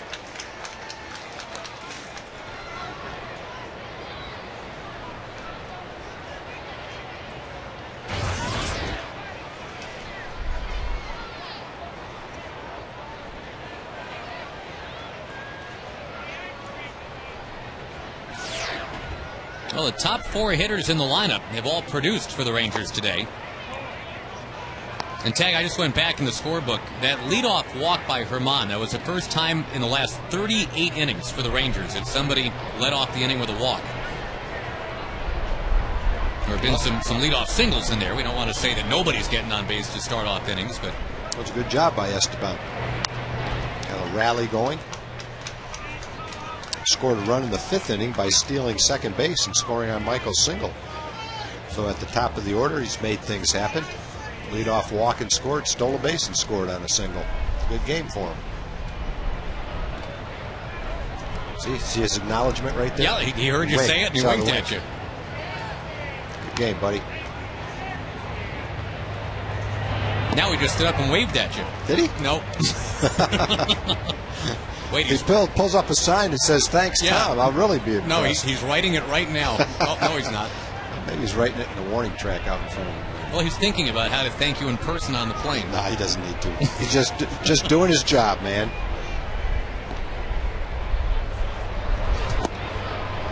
Three and 2 the count to Hamilton. And the Rangers starting to do their job now. I mean, yesterday, 5 runs on 10 hits. That seemed a little bit more than what you expected. 6 runs on 10 hits today. And you want to keep that going on into Anaheim.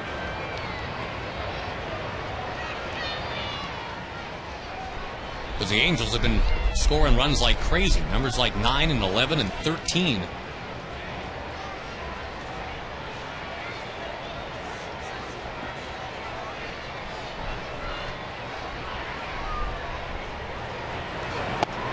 Outside, Hamilton has been walking a lot in this series, and that's a good sign. Before coming here to Oakland, he had walked 1 time in his last 14 games. But now he has walked number 22, 4 times in 4 games here in Oakland, California. And again, Kurt Young on his way out there.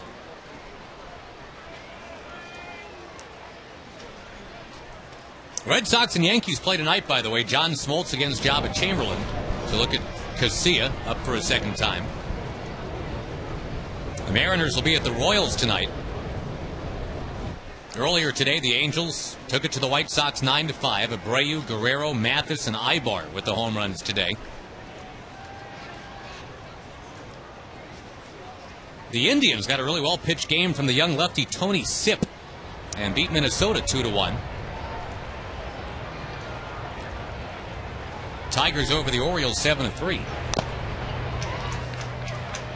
A foul by Marlon Byrd, shaking up the catcher Landon Powell. Knocked his mask right off.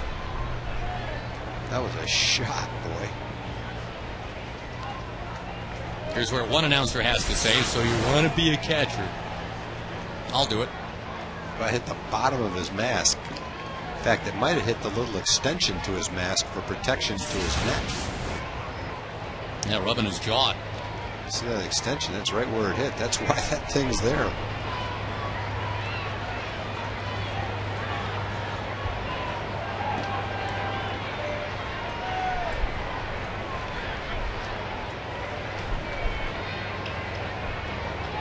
Safe lead at first for Hamilton as Bird takes up 2 high. Marlin had a sac fly RBI in the 6th inning. It's been a long top of the 7th against Springer. A productive top of the 7th to make it 6-3 Rangers.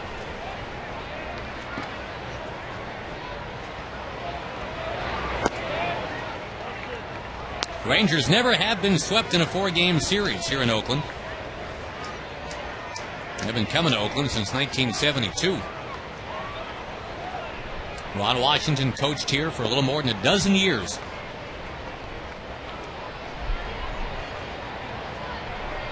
Hamilton goes.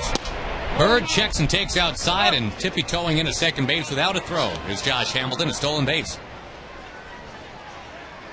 That's a nice stolen base, too, because a little base hit somewhere now from Marlon Bird makes it 7-3.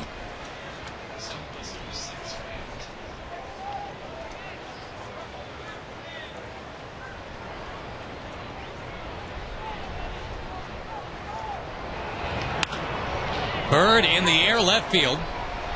Near the track, it is caught to end the inning. But a 2-run top of the 7th inning. Rangers 6 and the A's 3.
Ball getting away from Tommy Hunter right there. Jared Saltalamacchia was lifted from the game. A sore shoulder is what we're told. And then the Rangers started hitting, and hitting well. Hank Blaylock and Michael Young with home runs. And Tommy Hunter has done his thing from there. He was allowed only 3 hits in this game. A double in the first, a bunt single in the third, a double in the 6th. Working with a 2-strike count right here on Tommy Everidge. As you check your Southwest Airlines game summary.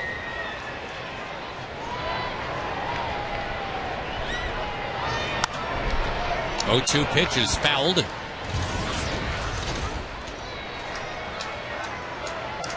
And this particular game reminds me a little bit of the one that Tommy Hunter pitched against the Tigers, where he gave up the home run to Curtis Granderson right off the bat and then just settled down. There was a walk and a double to get things going today. And then the settle down started soon after.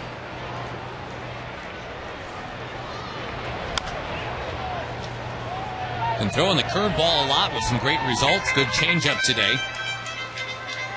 Cut fastball. The 23-year-old Indianapolis native will have to deal with Everidge, Sweeney, and Powell here in the bottom of the 7th.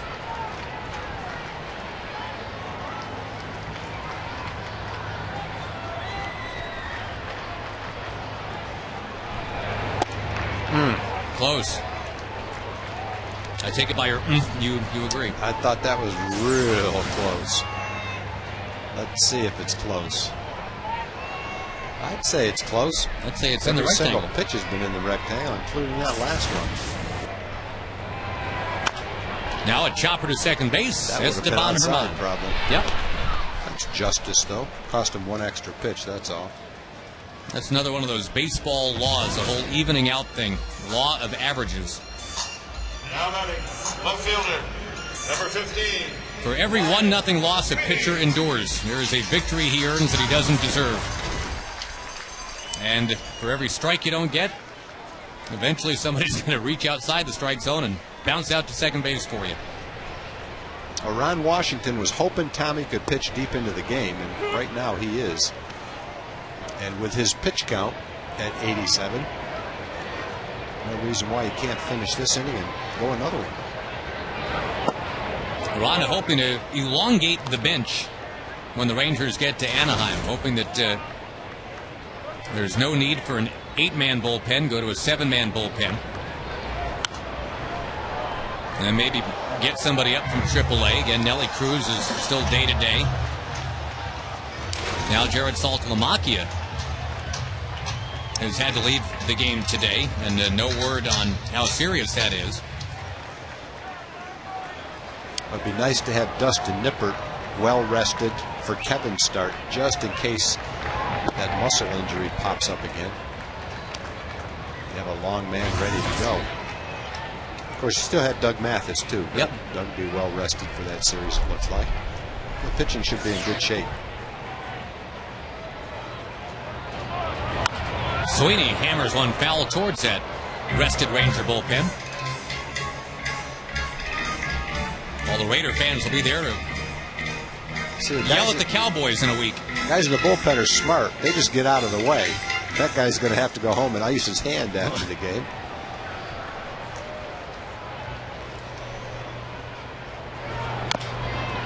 That is the dreaded so-called black hole here in Oakland.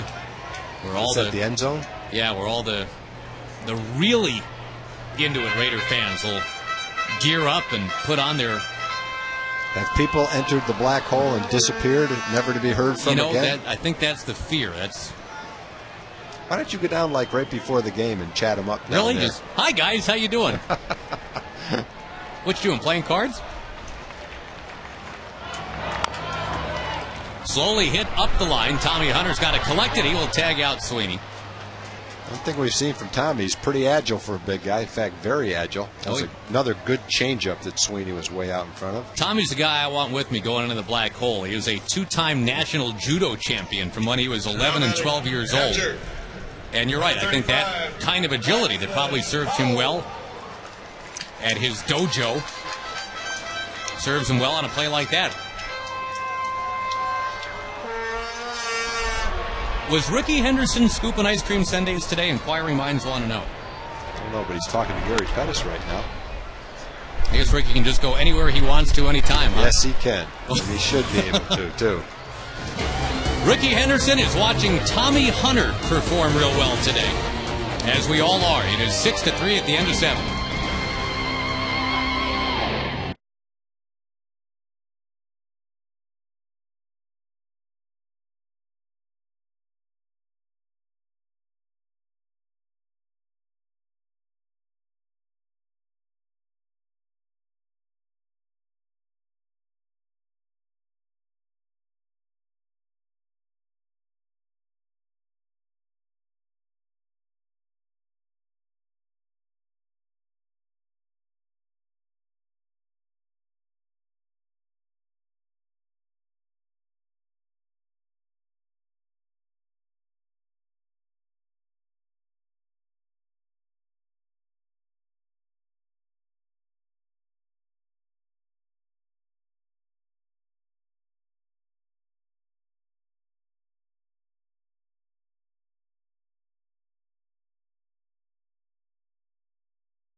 stroll on down there and hang out with the Rangers right now. He and Gary Pettis are tight. And pretty much every Ranger has wanted to come over and meet Ricky Henderson, if they don't know him already. Check your AL West standings. The Rangers, for now, are 5 back. And trying to make sure that is back to 4.5 as they get set for the Angels tomorrow. Santiago Casilla takes over on the mound for the Oakland A's. I think this really is the only ballpark where you can kind of do that with that tunnel the way it is. You walk right over next to the dugout. Mm-hmm. And Tommy Hunter, if he wants to go over and hang out with Ricky Henderson, he can probably do it now. Looks like he's done for the day. Rangers getting Frankie Francisco working in the bullpen in a 6-3 game in the 8th inning.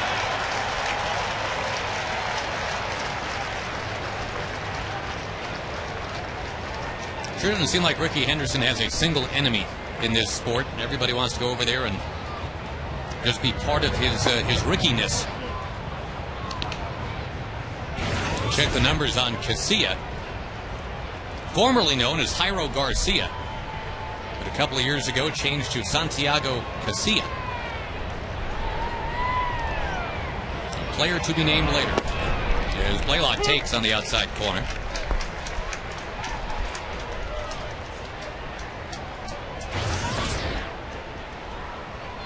It's been a big year, of course, for Ricky Henderson going into the Hall of Fame, having his uniform number retired here in Oakland.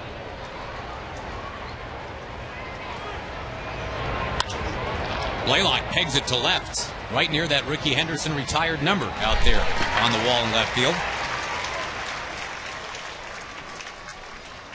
What's amazing, I mean, a lot of amazing stats about Ricky Henderson, but had Ricky Henderson never played a game after the age of 29, he still would have retired in the top 5 in stolen bases. But he had 612 more steals after turning 30.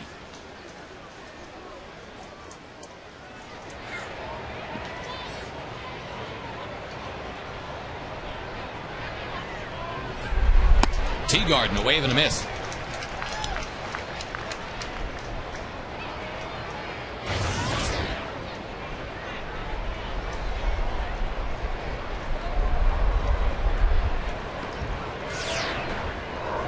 Rangers out hitting the A's 10-3 this afternoon. Again, trying to avoid the sweep here in Oakland. The Rangers have another 4-game series here in this facility in the middle of September.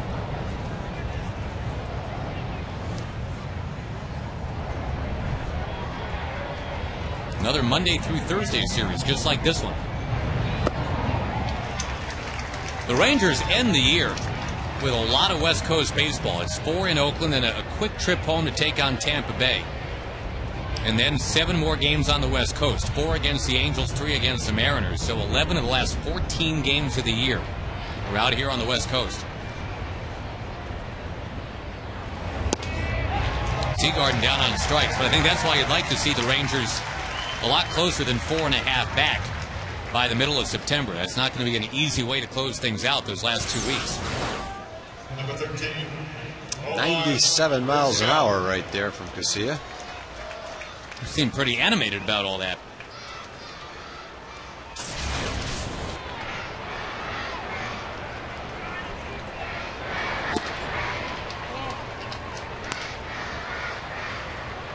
Omar Vizquel batting 9th today and back to playing short today. Rangers breaking in Esteban Herman at second base. Elvis Andrus simply a day off. And again, Kinsler's about a week away from coming back.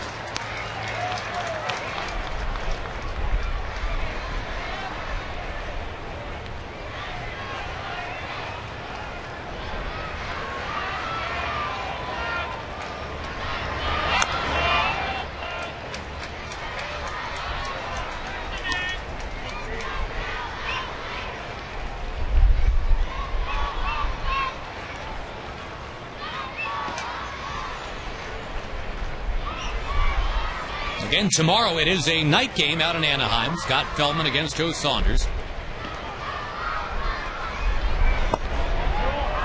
Did he? Yes, he did. So says Bob Davidson at third. So Casilla, a 1-2-3 top of the 8th. Now we'll see how the Ranger bullpen fares today, trying to protect a 6-3 lead.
couple of nice running catches he has made today.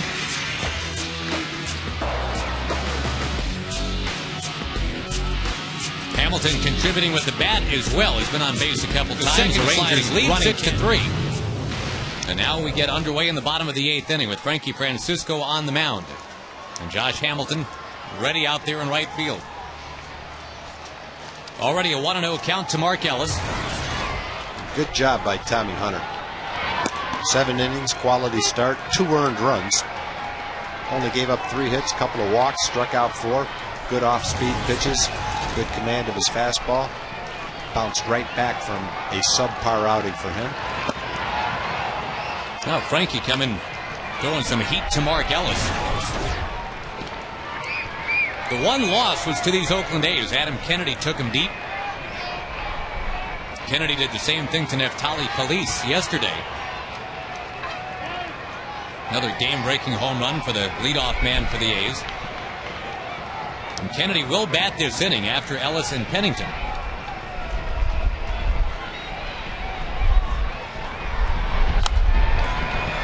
Ellis has a 10-game hitting streak on the line.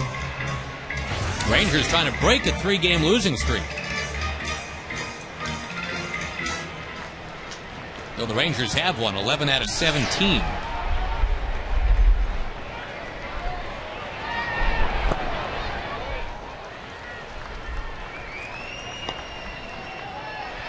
Couple more Ranger home runs today. And they continue to lead the majors. They've hit 163 now in 107 games.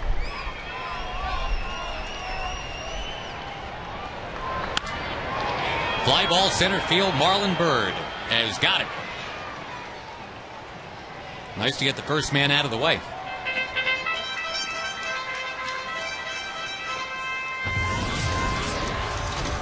Again, the big series starting tomorrow. The Rangers and the Angels. You can't say it's a crucial series. It's not a do-or-die thing. Game number 108 of the year tomorrow.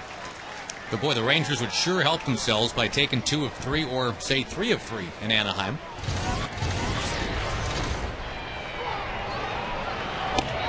Wave and a miss by Pennington. 96-mile-an-hour gas from Frankie.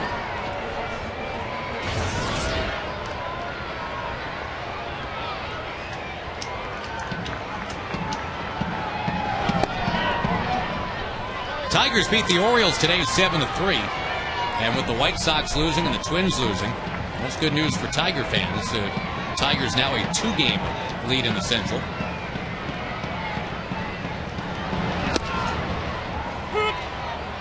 Indians over the Twins 2-1. Nick Blackburn outdueled by Tony Sipp.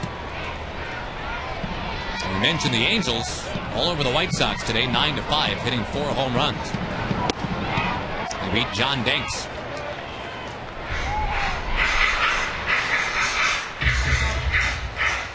Hottest team in the National League, would you believe? The Washington Nationals. They just swept the Marlins with a comeback win today, 12-8. They scored the last 9 runs of that game.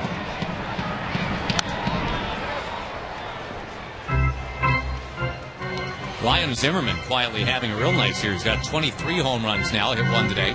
Looked like the Phillies picked up the right pitcher. Picked up Cliff Lee. He's had 2 wins for him. Yeah, Lee beat the Rockies today 3-1. That pitch tracker, by the way, brought to you by Amica Insurance. It's not just how you're covered, it's how you're treated. Lee had a 9-inning game. Not sure how many innings he pitched today. His first start. Well, let's find out here, Mr. Tag. Looks like it could have been 9 more. It was, well, it was 7. 7? 16 innings, giving up a couple of runs. Brad Lidge on for the save.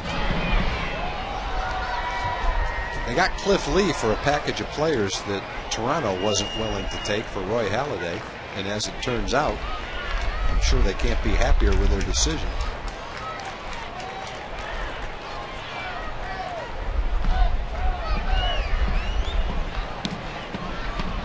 Two-two pitch. Pennington puts it in play.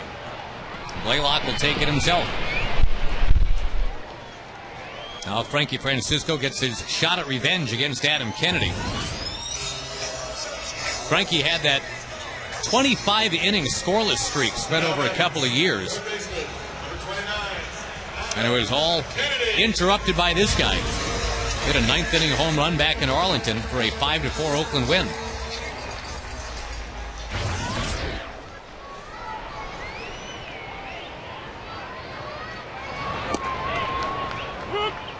early returns are good. Now remember, it was a 97-mile-an-hour fastball that Kennedy cranked out of here last night.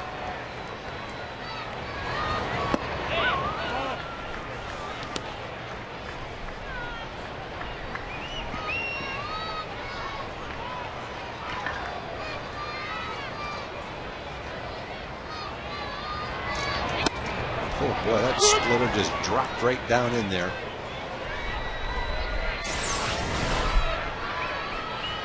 Kennedy taken aback.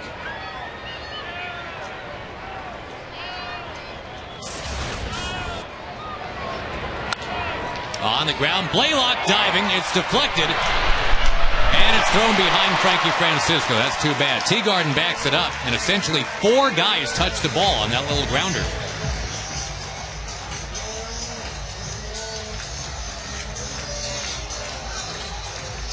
A good try by Hank.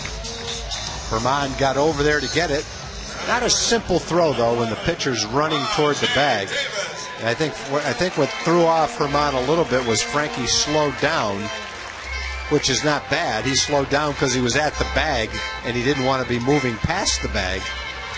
And Herman led him as if he was going to keep on running. Anyway, just a little bit out in front of him. Good try, though. Probably go as an error on Herman. Yep, it will. E4. Second Ranger error today.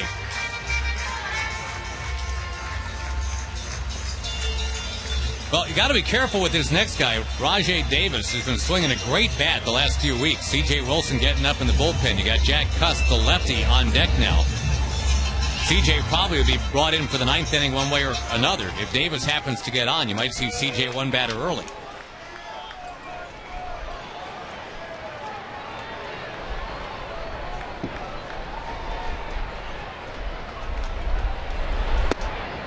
Strike to start off his at bat to Davis.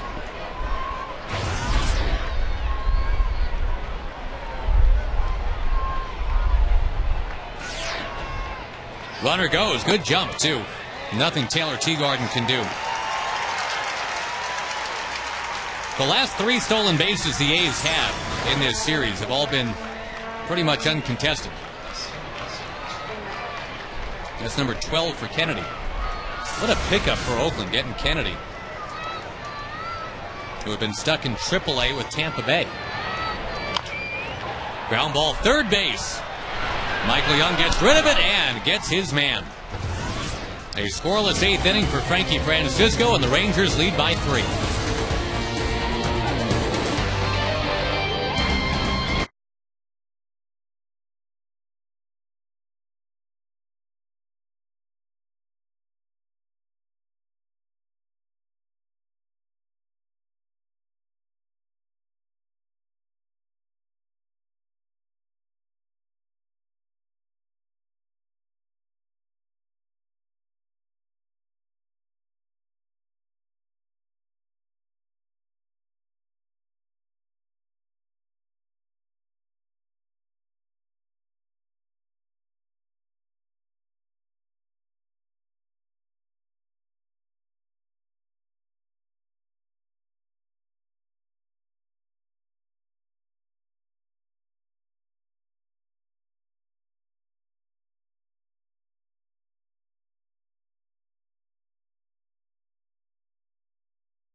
They take on the Boston Red Sox starting Friday, August 14th. Good seats remain for those 3 games against the Sox. You can order your tickets at TexasRangers.com or 972 Rangers, the number to call. Number 6, Esteban Roman. Got a new pitcher to tell you about for the Oakland A's, just recalled today from Sacramento. He was pitching against the Rangers' AAA team, the Oklahoma City team. Now he gets to face the actual big leaguers. And this might be the second time he's faced Herman. I would think it probably is in the last 3 days, but in different uniforms. Herman just brought up by the Rangers, taken away from that Sacramento-Oklahoma City series. Jeff Gray brought in with the Chad Weineke sent back down. Weineke, the guy that got the start in the game yesterday.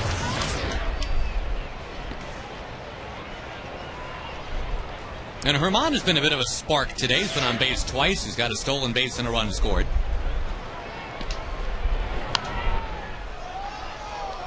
So second stint this year for Gray with the A's.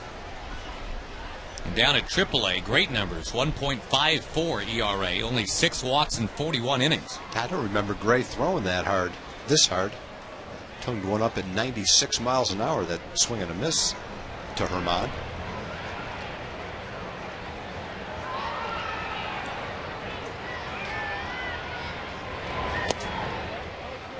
Off speed up too high. The A's have been held to 3 hits today. Tommy Hunter and Frankie Francisco so far. C.J. Wilson will come on for the 9th, it would appear. A good slider right there to finish off Herman.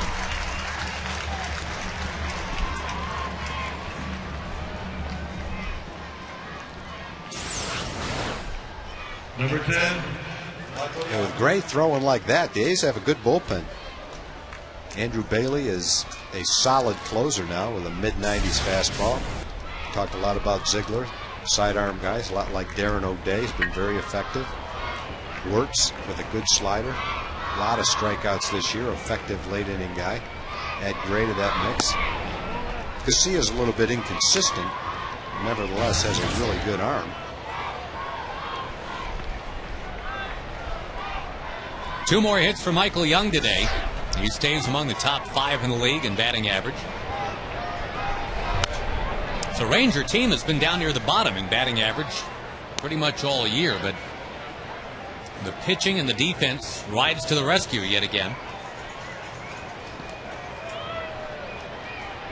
Rangers trying to stay within 4.5 of the Angels, and they'll have their shot face-to-face against the Halos starting tomorrow.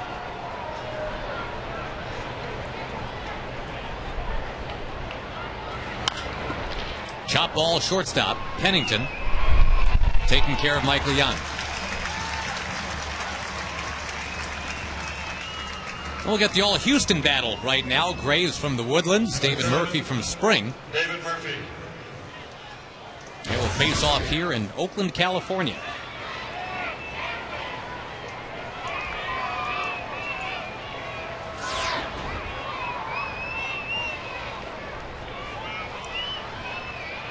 Rangers trying to square the season series with the A's, 6-6. Another chance for Pennington. Another native Texan. Taking care of business and getting it. The Oakland A's to the plate now on the bottom of the 9th. C.J. Wilson trying to save a 6-3 game.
grab your bag, it's on.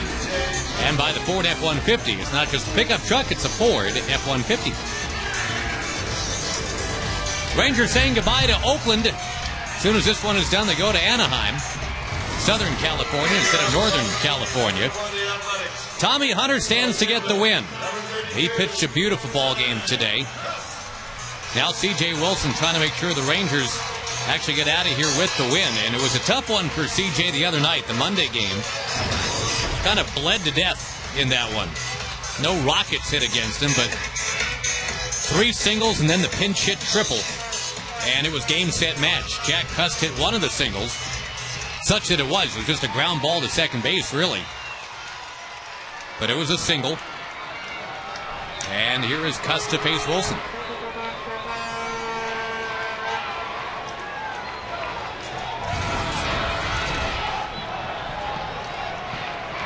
At least right now, interestingly, Herman is not very deep as far as out in the outfield. He's on the back of the dirt, but he's not. They're not playing him the same way they were playing him in the first game.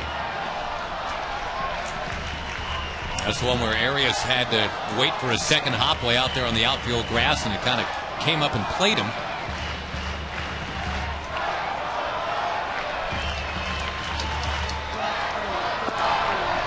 One ball, one strike.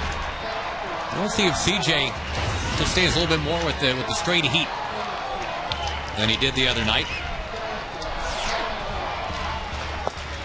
There's a good fastball right there. 1-2 to Cust.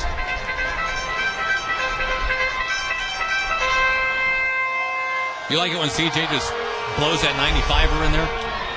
I don't mind to see that. But, you know, CJ has other good pitches to go along with it. But in this situation, when you've got a 3-run lead and a guy that's prone to the strikeout, to me, a belt-high fastball on the inside part of the plate is the best pitch you can throw right here. No need to get fancy. No need to try to trick him with a breaking ball. CJ's best pitch is his fastball, so let's see if he can beat you with it. Fastball struck him out. 1 down, 9th inning.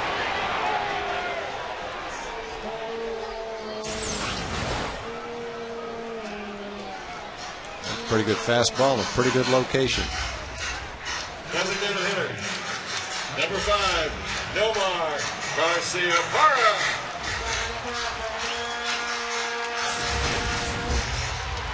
Now C.J. Wilson against Nomar Garcia-Parra.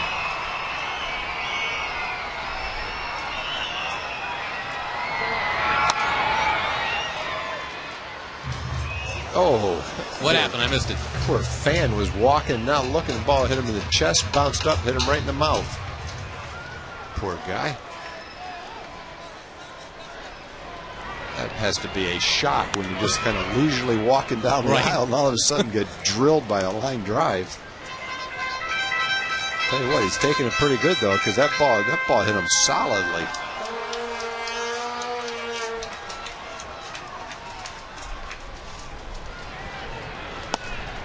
C.J. Wilson strikes out another Oakland A. Well, he's dealing. 2 quick strikeouts in the 9th. First baseman, number 21, Tommy. Right on the corner. Nice job by Taylor. Watch him turn his glove to make sure the ball stays right in the strike zone.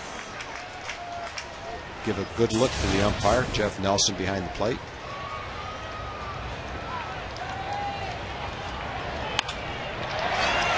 Everidge with a little shot in the left center.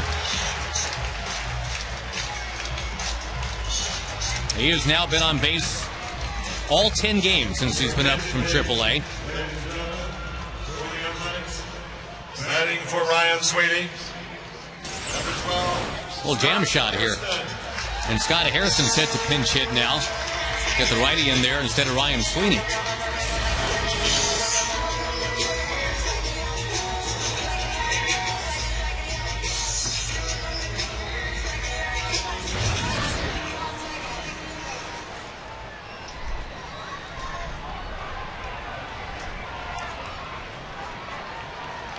We've seen Harrison yank a home run in this series. Kurt Suzuki is on deck. I'd rather not see him. But He's been swinging a pretty good bat for the A's. He's yanked a couple of home runs in this series. That was an option all the way for Bob Guerin right from the get-go today. Without a Hairston in the lineup, without Suzuki in the lineup, if it came to a close game in the ninth against the Rangers' left-hand closer, a couple of bullets in the holster here. Or in the chamber. I don't think you put bullets in a holster. I mean, you could, but it'd be kind of stupid. They just fall right out. Yeah.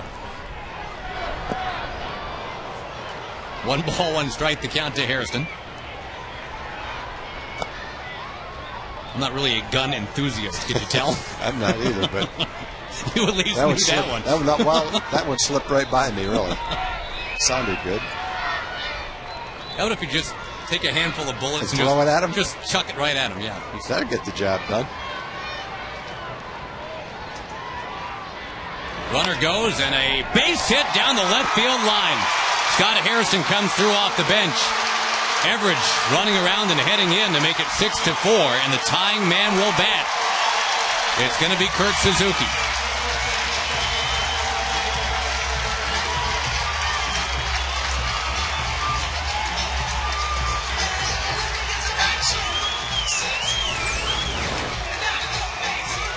I sure don't want to give the A's any ideas right here, but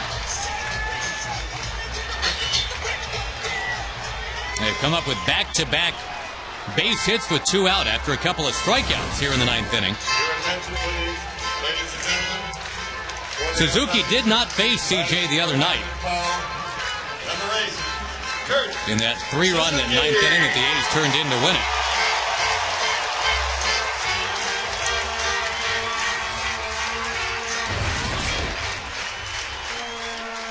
Suzuki's hit safely in every game he's played against the Rangers this year. It's been a tough out.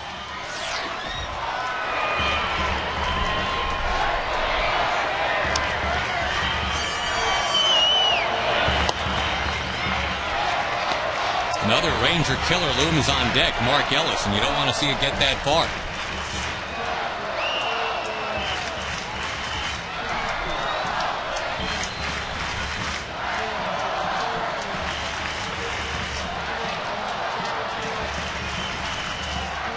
Trying to salvage the finale of a 4-game series. The Angels having already won today. The Rangers need to win this game to stay within 4.5. He's tried 2 off-speed pitches. Now he's down in the count, 2 balls and no strikes. It's a difficult spot to be in. You don't want to put the tying run on base, and you don't want to groove a 2-0 fastball. Last one could have been a strike by the looks of it, touching the rectangle. He's got to make a good pitch right here.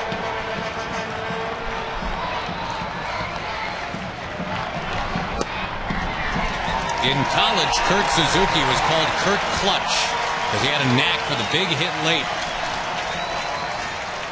That nickname hasn't caught on in the big leagues yet, but he's got a chance to deliver right here. 3-0.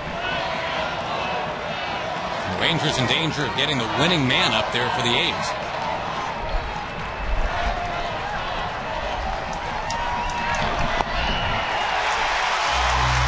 And it's happening. Mark Ellis will have a chance to win the game for the Athletics.